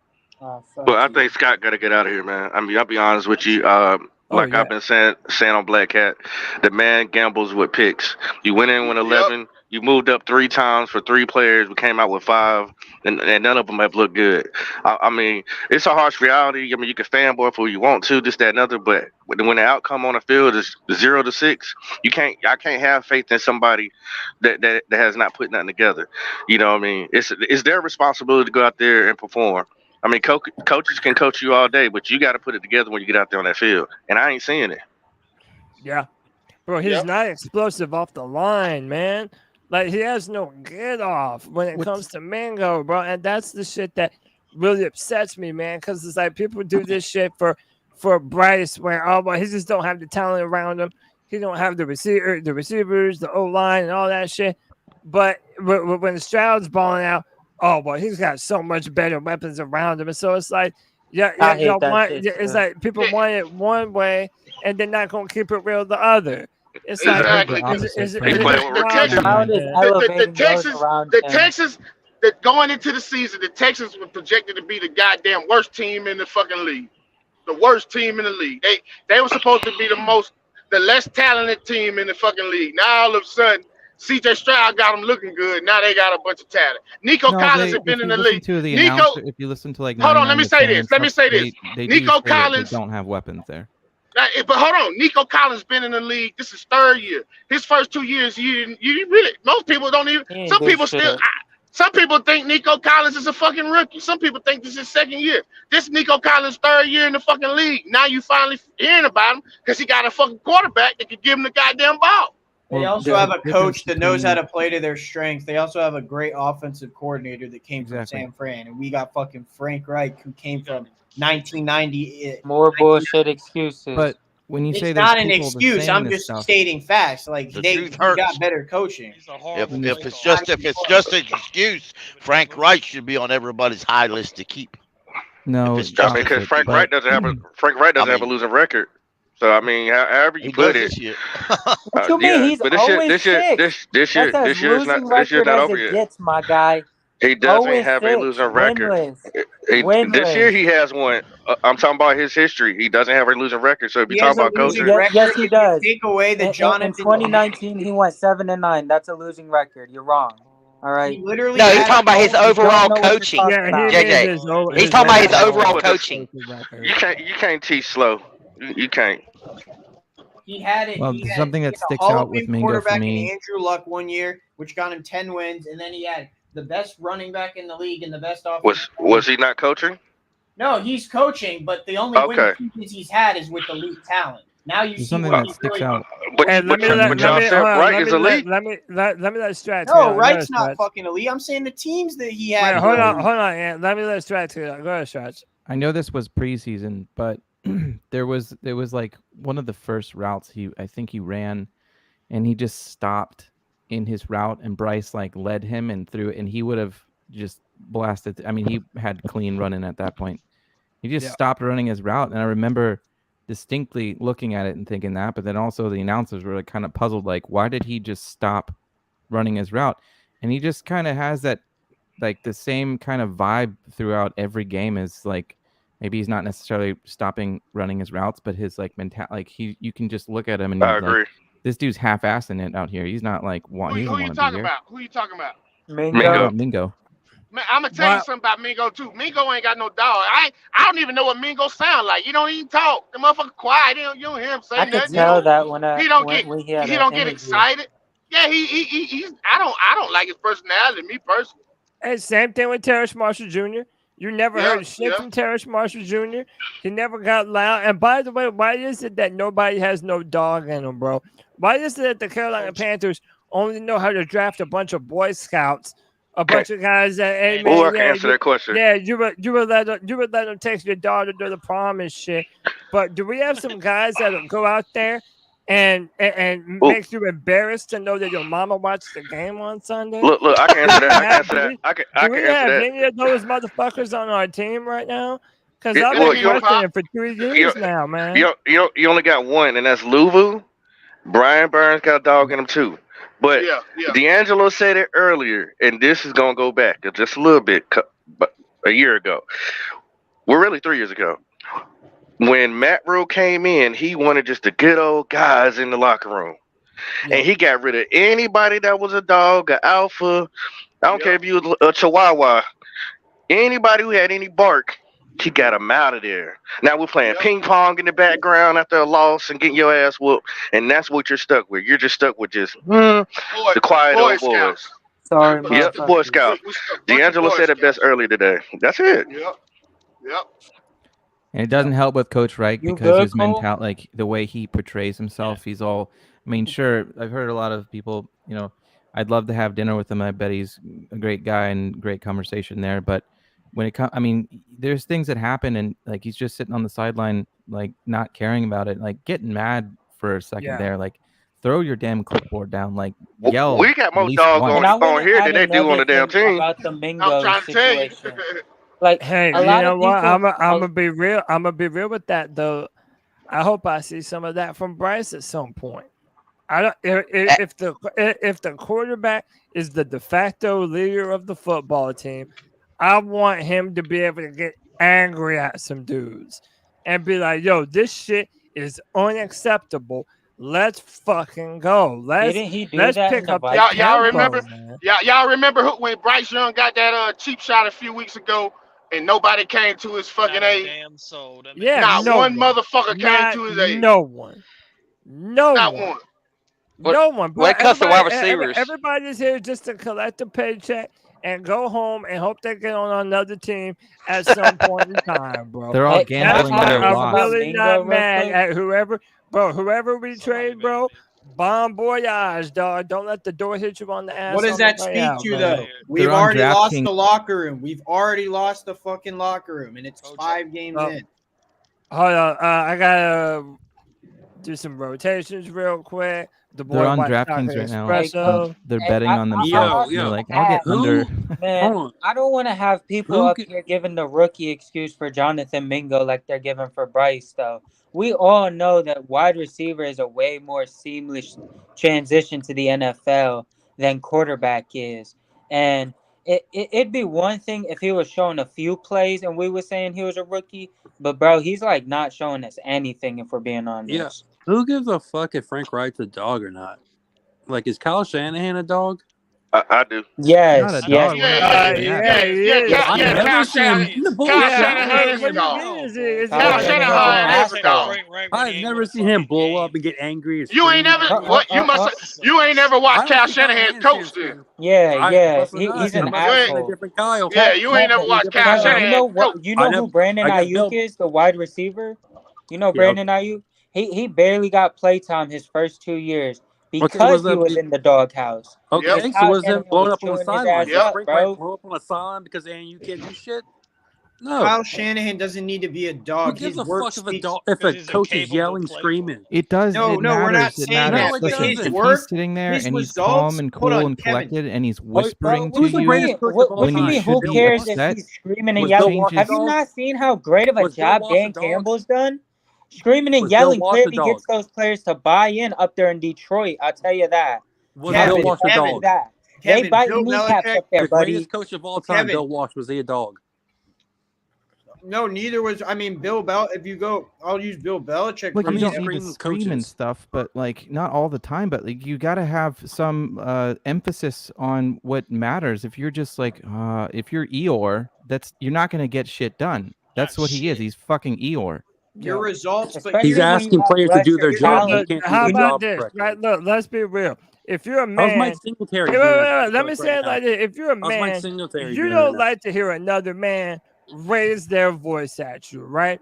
But whenever you're a player and you have a head coach, whenever you have a good head coach, you respect him enough that when he does get on your ass, that when he does raise his voice, you know to shut up and listen because you have enough respect Is for Andy him Reid a dog? to 100%. want to get the best out of yourself. You know that's what the coach wants. You know that's what the team wants. Is You Andy have Reid a to- screamer? it's about a level of respect. It's not even about being a screamer, bro. That's what you're just It's complaining about about. no. It's about somebody that Mike will Tomlin hold. is. It's Mike about Vrabel somebody is. that will hold a Is standard. Andy Reid is? All of those guys that you Yeah, mentioned, he is Super too. they Bowls, He hold a probably was. standard. No, he never was. He was always a player coach. That was You his don't biggest think criticism. Andy Reid chewed his players' asses sometimes? Everyone chews their asses. I hate The to only tell you, thing he used to players- light Donovan you see him- McNabb up all the fucking exactly, time, bro. bro. When he I'm was sure in when he Philadelphia. was, I'm sure Did he do it in like the 5, game? 10 years ago, he was getting them lungs piped down, bro. Like He All right, wasn't was doing it putting during the it game. out terms there that you young. might- Andy Reid scream his head off in a game. Let's put it into terms that maybe this will be more understanding. If you're in a class and you're learning some material and you have someone that's monotone, that's na na na na na, are Andy you going to Reid. pay attention? Are you going to be incentivized to want to pay attention, want to learn These are anything? grown-ass Whereas men. if you have someone that actually changes tonal qualities and like children. tries to incentivize you, wouldn't that make you kind of want to be more involved with shit? Does Andy Doesn't that Reid make have sense? a tone voice? How's Andy Reid's voice? So Best so coach this right this now is the going. thing. It's everything Frank collective. Wright. You're hyper focusing on one aspect, either the yelling or the vocal tone. That's what It's y'all were talking everything about. combined. It's the That's what you're mannerisms. complaining It's about the Frank Wright. personality. It's the Frank person Frank behind. Wright. You're just yes.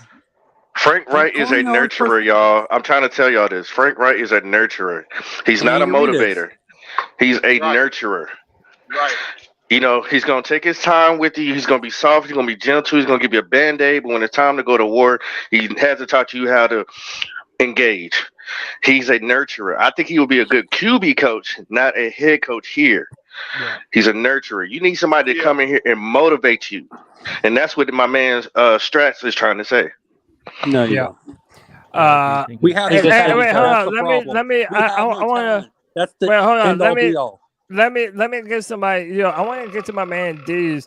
D's, do you think that Frank Wright is someone that you can depend on to motivate this team, or are we already needing to look for someone else that could be a better motivator? Who was the motivator, Cam Newton or Ron Rivera? Don't answer Let him. D Go ahead. go. Go ahead, D's. Oh no, Yeah, that's go a real D's. question. Nah, let D's go. Yeah, Frank Reich being a nurturer, he probably is to some extent. But isn't that kind of what they wanted for Bryce Young? At least they've created some kind of nest for him to land in. Unfortunately, the offense has been stale. The offensive line has been a travesty. And certainly the players don't seem to be motivated on the field. So I understand where everyone's coming with that. It seems to me like maybe David Tepper should put Frank Reich in more of a corporate liaison role or ownership or owner liaison role where he conveys messages from David Tepper down to the coaching staff and kind of what he's looking for. It at least it would set some kind of bar of culture and standards for the Panthers, and truly we would benefit from that. And you wouldn't have to jettison him from a team so early and have that bad stain on the team, but effectively let Thomas Brown run this team from the field, just kind of like the Bucs did with Bruce Arians. They removed him right after a Super Bowl kind of seamlessly and put him in the front office, and it didn't really seem like they were changing coaching staffs. And I think that's something we can do in Carolina. But that all hinges on what the players do, what the defense, if the defense decides to show up, and if we're able to actually get a win or not. Because just a little more production from what I've heard from fans, from Bryce Young. So if Bryce Young finally throws for 300 yards, but we don't get the win, and fans still don't feel justified. So that's a move I could see them making with Frank Reich, is putting him in more of a liaison role, since Dave Tepper apparently wanted the guy anyway and he's comfortable with him. If he works well with him, that's fine. But at the same time, just like I started the show, I go back to this. It's on Scott Fitterer. If you were a general manager for a business worth billions of dollars and your employment depended on your success on the football field, then I don't see how this is acceptable whatsoever. And Scott Fitterer should have been fired last week, and we'll see how long it takes the Panthers to make that decision. I heard no lies spoken. Can I add on that what these skills just said? So we discussed that so that way it doesn't look bad on Tepper, and like you said, what they did with Bruce Arians, move him up into the company as a player executive of some sort. And then bring Harbaugh in here and let him bring his GM and just do it right. Do it right the right way. You know what I'm saying? Stop trying to microwave this stuff. Do it the right way. Y'all trying to microwave it by firing Frank Wright on the first year. Well, no. In their case, they're actually saying that we continue to keep him involved in the organization. You can't microwave what's already burnt, Kev. That shit's done. Is better for his qualities. 6 games is and burnt. that, I guess that's Bryce what is- we're lacking here. We're is that- winless. You damn right it's burnt. Winless in 6 games. How many more games we got? 11? Okay. Let me 4 or ask you 5? this, Kevin. Let me ask you this. So if we finish the season 1-16 or 2-15, is Frank Reich going to get no blame for that? He is. But so is everyone else. We knew this team was lacking in talent coming in. We had to scrape the bottom of the barrel. We had to beg Adam Thielen to come here. Hey, but he said that he thought we could Miles- be a Super Bowl contender. That's what he said. Frank Dude, Reich he has got nothing to do sold with a Miles bag Sanders of holding on to the goodies, ball. bro. Thielen got sold a fucking rock. Frank But Reich has nothing to do with They Miles said Sanders holding on to the ball. they'll give him extra money if he goes out there and says stupid shit on the Pat McAfee show. Yeah, probably. Shit, Thielen got that dog in him. Yeah, he do. Because he's He's easily been our best He's not player speed. this year. I'll leave you with this, Kevin. Even if it's That's a not fact. all Frank Reich at the end of the year, he may get canned if we go 1-16 or 2-15. Like he may get canned. Everyone's favorite coach And that's right why I now is the move him Lions up. coach. Everyone's Yeah. favorite coach is the Lions Yeah. coach, and he started winning only 3 games. I think as Yeah, like but some type he of didn't have administrative any role, Reich would be expectations going perfect. into that year. That's the difference. What expectations we had? They had better talent Dude, than we did that year. there were lots of people, reporters, people on this podcast that had high expectations. Every move we And we made had this injuries. offseason was to win the division. What do you mean, what expectation?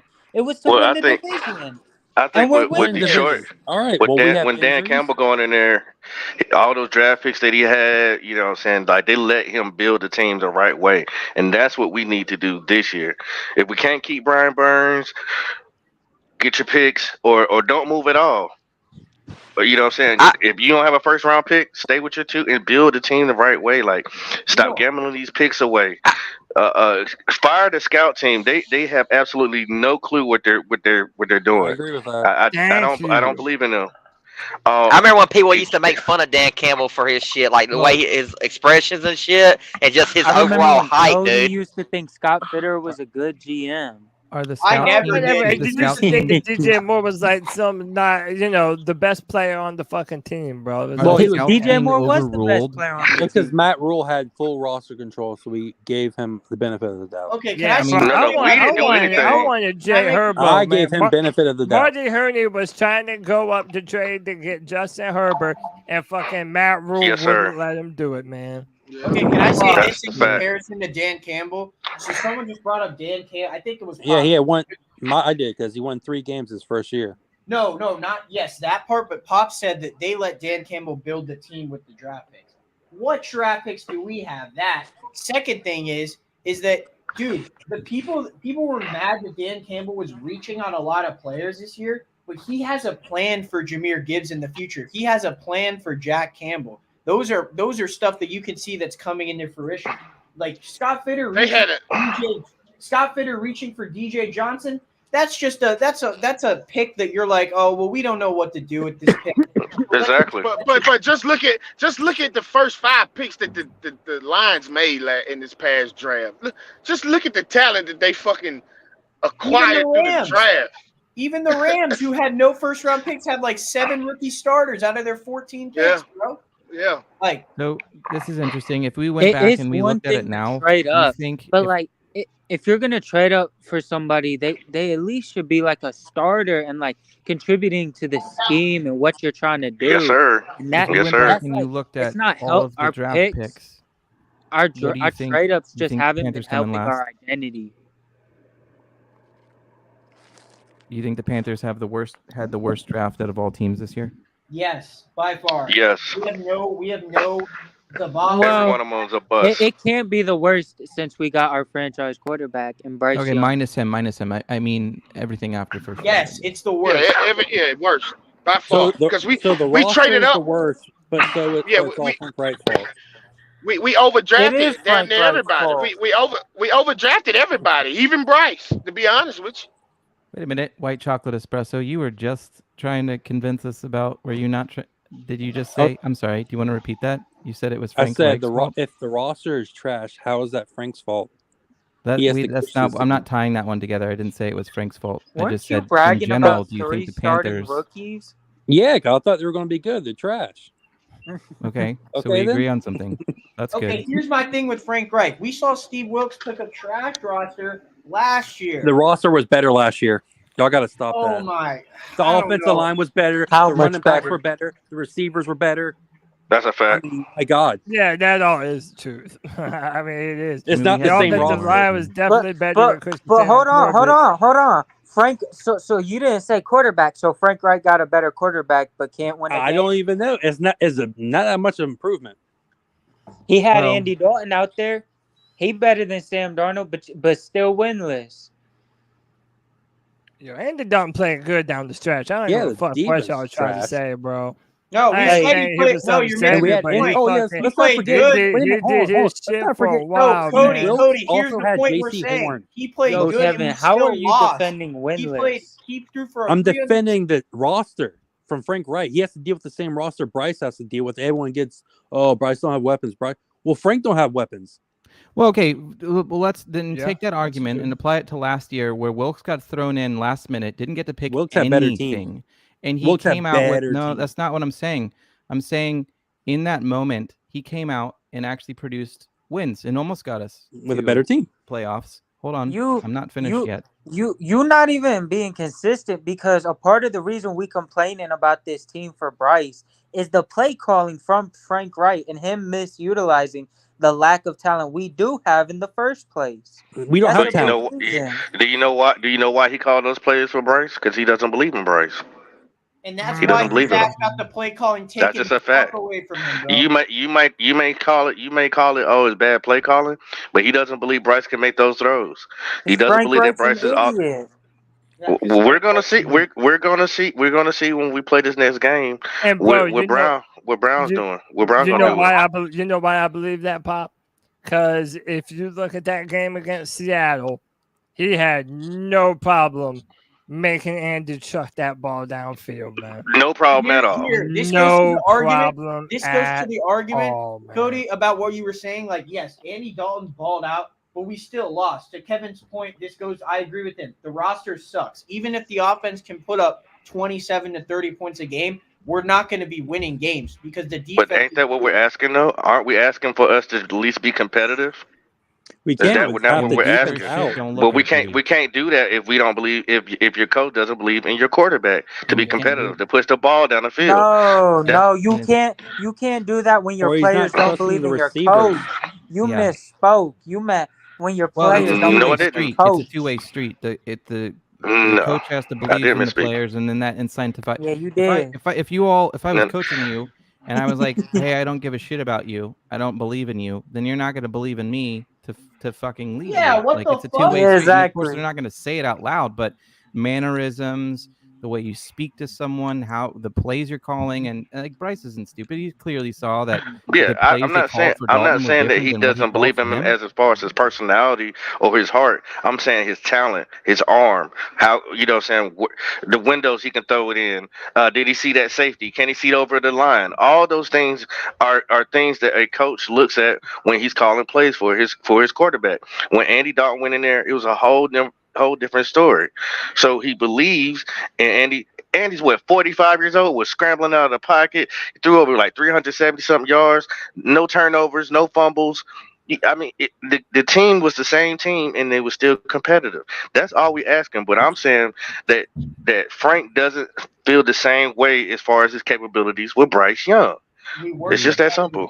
You know, I'd love We to were be a down by fly on the 17 wall we at were Bryce's down by house when he 17 talks to his points. mom and dad about a game. Right after a game, when he talks to his mom and dad, I'd love to be on a fly on the wall to hear that conversation. So how many points are we going to put up now that Thomas Brown is off calling the plays? Well, I'll say this: the offense, Bryce Young. If you're asking me personally, if Bryce Young looks good from week to week, that's all we can ask for. Maybe he puts up more points, but to the point of you just were talking about how they were competitive with Andy Dalton. No, the fuck we weren't. We were down by 17, and he got a garbage time touchdown with 1 minute left. Like we still weren't competitive. To your whole hold on. To your whole argument of, oh well, why do you think he's calling those plays? Because he doesn't believe in his quarterback. No. We're not gonna do that because what you can do is go just to last year and see him calling the same bullshit for whatever quarterback was playing for Indianapolis. All right, so it didn't matter if it was Bryce So he didn't Young call it. So he didn't call any it of that, different. bro. He didn't. Yo, it He was the didn't. Hold same on. stagnant offense, bro. He You can called see the it with your same own offense with eyes. Andy Dalton. He called the same plays with Andy Dalton. Yeah, it was like He did. Yes, he did. Okay, so if that's not the problem, then who's the problem Andy then? Dalton If you had can't the execute the plays, yes. Andy Dalton had a better game if Andy against one of the Dalton can worst passing execute the defenses plays, at the time, why bro. can't Bryce execute the plays? Let me throw this out there. We just went it. Amount of experience. That's why. Let me I throw want to hear this out Cody there. and Let me throw Muscle's this out. opinion on this topic. Let me hold on, Strats. Let me throw this out there. After you, yeah.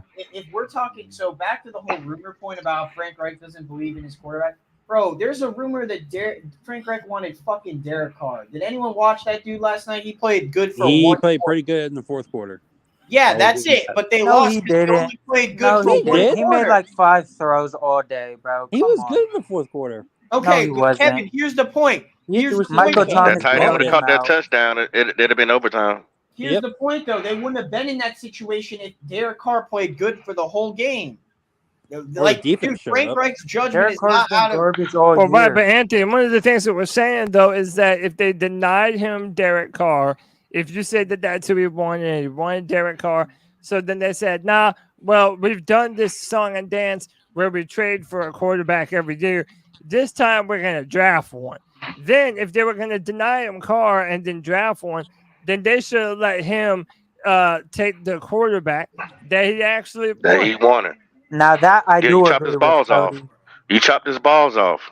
Yeah, 100%. But Kev, He said, not I'm only are asking. you not going to get your free agent, but you're not going to get your draft pick either. Go ahead, Pop. Okay, you agree with I agree with that, White Chocolate but also- Espresso, we're gonna run. I want to answer your question. I don't know the points, but we're gonna run the ball a hell of a lot more. With who?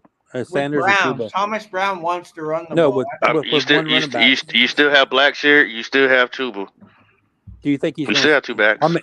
What I'm saying is, if they And start Laviska, Sanders, technically. are we going to run that back? Like, who are we starting to run? Say that again. I don't think Blackshear and Tuba are going to be your running backs. Miles Sanders is going to sit. He needs to get out. Yeah, he's still hurt, man. He needs to get that growing together. He don't need to go out there. We're paying him too much money.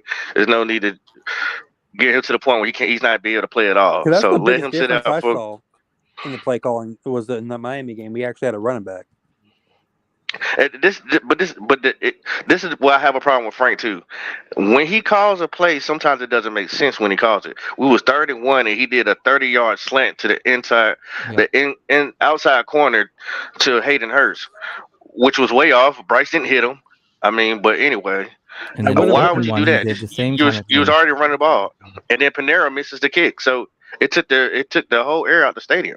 I mean, Goes away. The problem with Frank Reich is he goes away. it was from a good the play though. team. He should have ran Chuba 27, 28 times in the game. That's how That's we what were I'm getting saying. down the field in the That's beginning. what of the Brown's game. gonna do. We were That's what pounding Brown's the gonna rock. do. Yes. If Bryce hits him, that's a touchdown. He did. He Yes, wasn't but you close shouldn't on be either putting of Bryce which, in a and- position to throw a fucking end zone pass to Hayden Hurst on 4th He's and 1. And that's First not what you overall He call was it. nowhere You don't- close. He you was don't nowhere call close that to it, play but when they expect that play. That's not how that works. You don't call that right then. That's not where But that goes. it would have worked if we would have hit him. It's not a Right? woulda. Would've, We woulda. but you We coulda just coulda ran the drafted ball blah blah blah. like It we had doesn't. run it. You can't make that argument. But It's if not a an argument to quarterback make. hits him right where it should have been, it was a touchdown. Yes. well, Again, why you we could've can't not run? what Why we happened. can't run with easier. Bryce for 3rd-and-1? You could have made things Oh yeah, easier that's by just another handing thing. the ball off. No, and look, that's another thing. Apparently, the Panthers, they are not comfortable in any way with Bryce in 3rd-and-1 and 4th-and-1 scenarios where you have to do a quarterback sneak. And can't that even do is that. the my man wildest lighting a shit in blunt? the world to me, man. And that's Okay. asinine. You trade up, you give up all that shit to go to the fucking 1 overall for a quarterback that you can't even run 3rd-and-1. You can't do it. man. You can't do a tush push with your quarterback. God, he's more Because you durable feel than he's Anthony that Richardson. limited. That's what we call trash. Hold on. man. He's more. Hey, I think Bryce could Anthony, probably even do Anthony, the hold on. Push, Hey, Anthony, I man. remember when you was up here saying you don't trade up to number 1 for a project, aka Anthony Richardson. Yeah, I don't Man, want him. like Yeah, and guess what? He ain't even playing this fucking year. He's injury prone. He got the cam injury already. Get the fuck out. But right now Bryce is looking like a project if there ever was. But one thing about it, I wasn't. Let me say this real quick. I wasn't for Anthony Richardson. I mean, I put that out everywhere. Hold on. Let me say this real quick. Hold on. Quarterback is my point. Hold on. Let me say this. Whenever it's one thing. Okay, if we would have automatically had the number 1 overall pick, we didn't have to trade up and we take Bryce Young. Fine. But whenever you're fucking giving up assets to go to the number 1 overall pick, you're trading up for somebody that's elite. Yeah. They have to be elite at something. Bryce Young has no elite traits. Okay, even when the Cardinals traded up, when they took Kyler Murray number 1 overall, he was small, but he had an elite arm and elite speed. Bryce Young does not have elite speed or an elite arm. He has nothing elite. You don't trade up for someone that's average. You don't do that. His processing was supposedly elite. The comment. But that was bullshit. And that was bullshit. That's the wild thing is that we drafted him because of his ability at the line of scrimmage and all these other things, and yet we've already had to simplify the playbook. Because that was always bullshit, Cody. Cody, if you go back, that's what I've been telling folks. If you go back and watch his Alabama film, he was never processing nothing fast. He was always throwing stuff off schedule. Everything he did was off schedule. He was running around making shit happen off schedule. He was never sitting back in the pocket. Okay, 1, 2, 3, pop, throwing, pop, 1, 2, 3, pop. He was never that type of quarterback. So when people say he had elite processing skills, where he didn't show it in Alabama. He just made shit happen. He was a great improviser. He made shit happen. That was it. It was a misnomer that they tended to use for that. So there's 2 things to this. One, no one answered the question.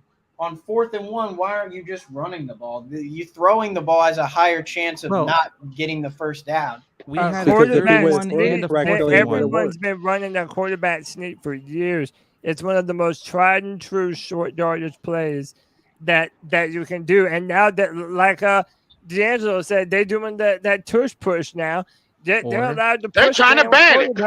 Yeah, they're trying to push the quarterback. But you didn't answer the question. You can still hand the ball off. It's 1 yard. You can still hand the ball off. Because you're further away. The other thing you could do is you don't have to go deep on this. Anthony, whenever you hand the ball off, the running back is further away from the first down line. Yeah. Well, wait a minute. There's another play. This season, there's another play. It's not foolproof. It would have been a first down. Can I add It's not foolproof. When it comes to Philadelphia runs that tush push so fucking good. The NFL want to ban that shit. The front line is good enough that they can do that. But the other thing is you can do something where you have a delayed tight end block and he just kind of hops out for a second and you just over the top catch.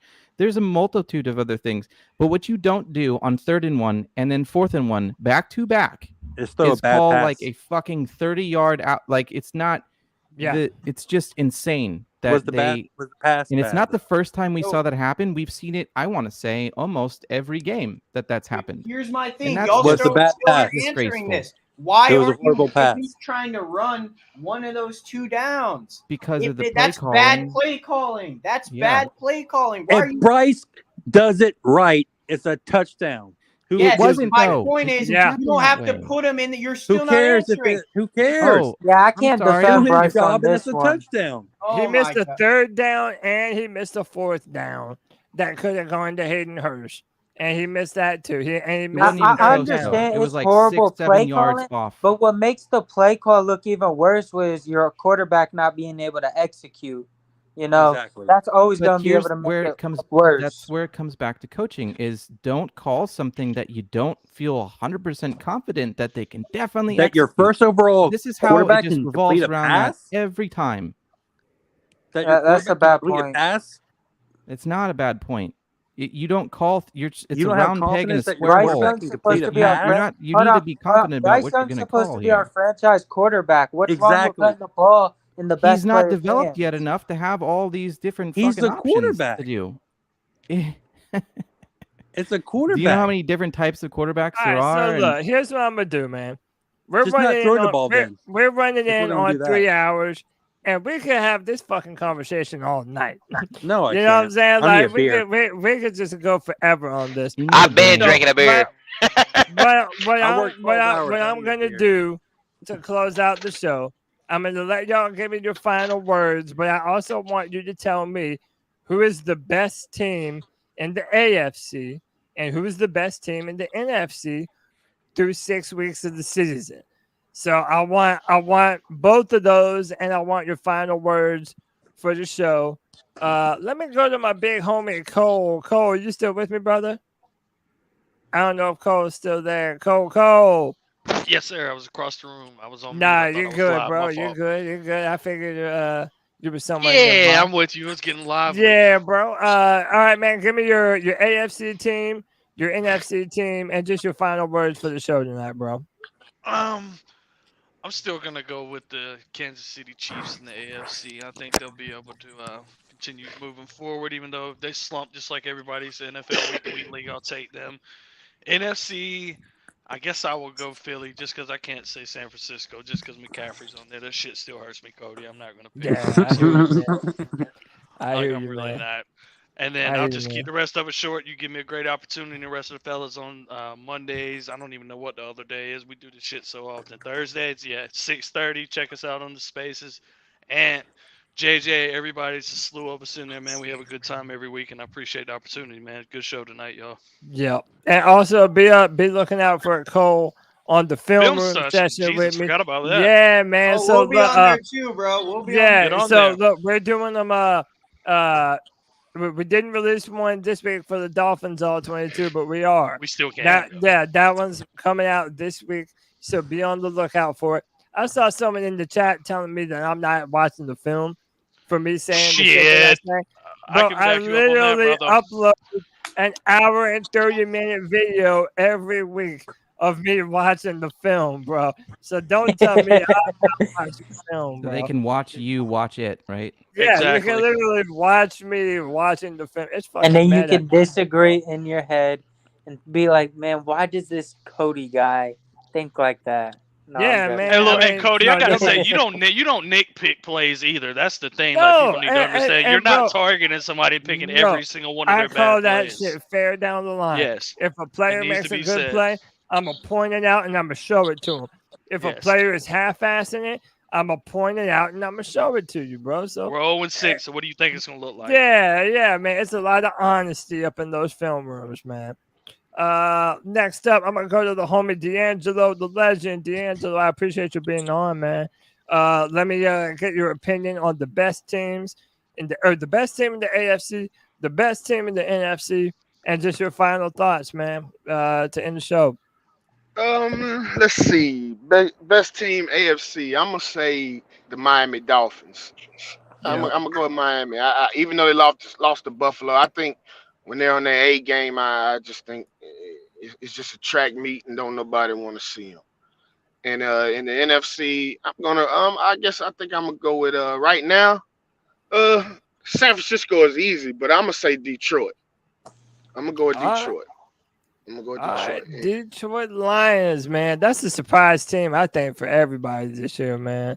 Lions are doing it big. You gotta hope that we're looking like the Lions at some point.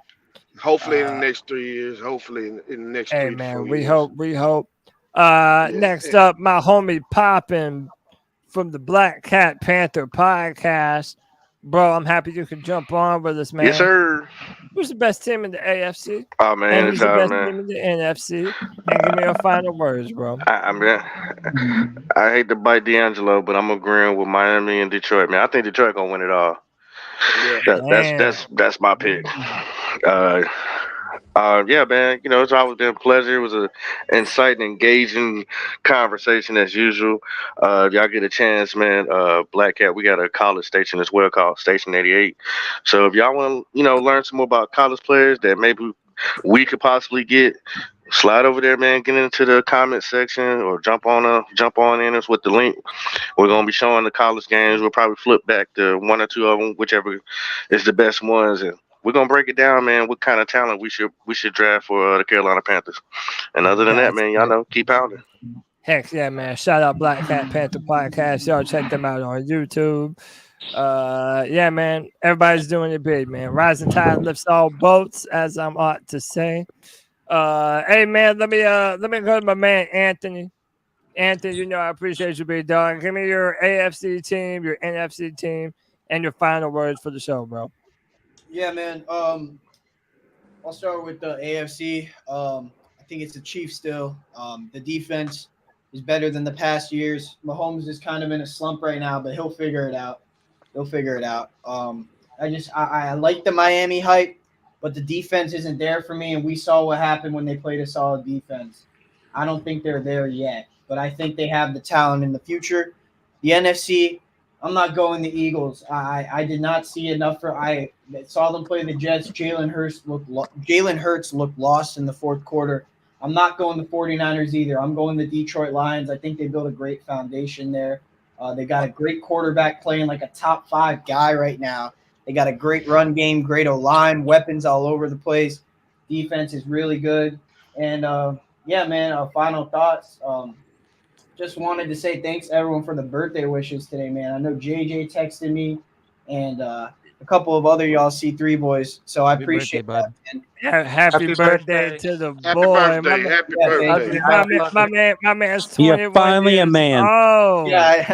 Yeah, I had a little too much to drink today, but it's all right. It doesn't matter. Anyway, brother.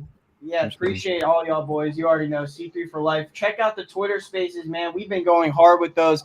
I know D's and Pickle got the Monday, Thursdays, but I was talking to JJ, man. We may even just host our own spaces along with the C3 Nation to keep this train rolling on some of the days that Pickle and D's have stuff going on. You know, they're grown men. They got jobs and families to take care of.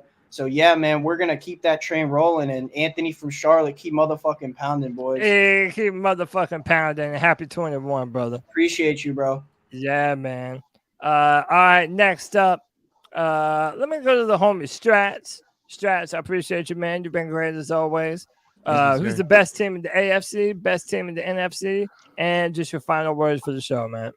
Well, maybe it's a cop-out, but my model, again, I was 12 for 15 for the last week. Is that right? Nice. So 80%. I was 80% accuracy. And the more weeks go by, the more data I get, the better it gets. So now we're getting into the good stretch. And I got to say, from week 1 onward, it's been the 49ers have had, I mean, I was doing Super Bowl predictions early on in week 1, and I still have them they have not changed percentages. However, you do have Christian McCaffrey, things like that you've got injured components there, but they're still rocking out at like 30% accuracy or 30% win rate on Super Bowl win. And then you look at the loser Super Bowl and they got 20% there too. So I'm going to say NFC 49ers have a real good shot still. And then I'll give it. So then I'll go for second place with my model here is the Chiefs. They're 10% win rate on Super Bowl win, and they're 11% loss rate. So nearly 21% that they exist in the Super Bowl again. And then the Eagles are way down at like 8th place in win count on Super Bowl and 6th place on loser count on. So the order is Niners, Chiefs, Bills, Ravens, Lions, Colts, Texans, Eagles on winner, and then Niners, Chiefs, Bills, Ravens, Lions, Eagles, Colts, Texans on loser. So those are the two that I would say. And can I say something real quick? Yeah, go ahead. I got something too. Go ahead. I just want to say I didn't say Kansas City, but I'm gonna tell you one thing about Kansas City and what's scary about them boys. Their offense is struggling. Their offense really ain't doing too much, but that defense. Kansas City got one of the best defenses in the league right now that ain't nobody talking about. Kansas City got a good ass defense. Yeah. So if Patrick Mahomes gets that receiving core going, it's gonna be scary for the NFL if they can get that receiving core together. Yeah. That defense is something serious. It really is, man. And you know, like a lot of people are saying, even though they're down, their offense is not as good. It's like they've been in the AFC Championship game the past 4 years in a row. Like it's hard to doubt them at this point, man. Yeah. So Yeah, I get that completely, man. Hey, Cody, real quick. They're also 5-1. I thought I'd point this out, but Brian Burns posted something on his story, and everyone's like freaking out because it's a picture of him with his bags packed. So they think like maybe he's on the way out, but other people think he may be getting extended. So I don't know. I take that. But he was also adjusting a Panther sweater, Yeah, right? yeah. So he may be getting paid though. That's why I said He may be getting the bag. Yeah. I hope it ain't 32 million. You never know. We're about to find out, man. That's kind of odd to give I had someone one more extension, thing. Actually, no sorry. wins. This So I know, model it's that I like have. you defending the coach with no wins, right? Hey, it's not the whole season yet, is it? Did I say extend the coach? Did I say extend the coach? Did I say fire the coach? Did I say give him the coach of the year? No. Kevin, we're 0-6, and they're like, all right, first duty of business, we're signing Brian Burns. Model I have, I put it off a little bit for 2 weeks here. It's busy with a little one running around and work stuff, but it is ready to go, and I will have it operational, and it will be free, and you're more than welcome. I will share that link with whoever wants it, and you can go and see the same stats that I have. Hell yeah. And that's it. Appreciate your stats. Doing Yeah. a great job, man. Let me go to the homie JJ. JJ, give me your AFC team, your NFC team, and your final words for the show. Yes. All right, bet. Nobody took my AFC pick. I got the Ravens.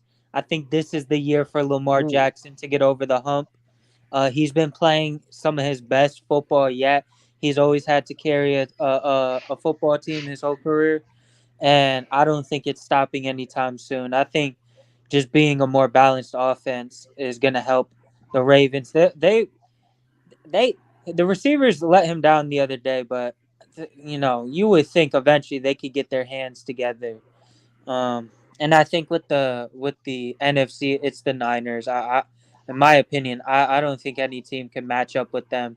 And as long as they have the best record, I think they'll have the 1 seed. And I don't think anyone can go into their house and put up enough points on that defense. I just don't see that happening. So, yep, I got the Ravens and the Niners. That Super Bowl happened a decade ago?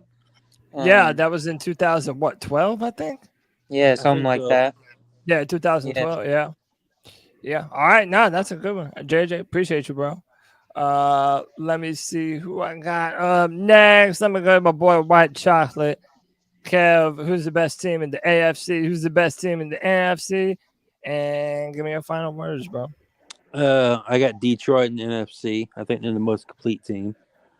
And as far as the AFC, I think who's going to make a late run and possibly to the Super Bowl are the Jets if Aaron Rodgers comes back. Yeah. They were my original pick. Yeah, there's rumors that he might be coming back. Because that defense is nasty. Sooner than people thought. He's got the secret ayahuasca, whatever mechanical shit for his ankle. I sure hope so for my fantasy stage, because goddamn, I got a lot on goddamn. I got a lot of Garrett Wilson. Do that for shit. you. I don't think he's gonna do anything for you for that. No, I'm talking about Garrett Wilson. I need Garrett Wilson to start doing what he's supposed to do. I mean, he's putting up like 15 to 17 points with Zach Wilson. He is, but that ain't what I drafted. I drafted him to goddamn be top 3 receiver. I did too, man. Yeah, man. I'm well, I don't even want to talk about fantasy right now. You really don't. Your boys down. Yo, shut the fuck up, okay?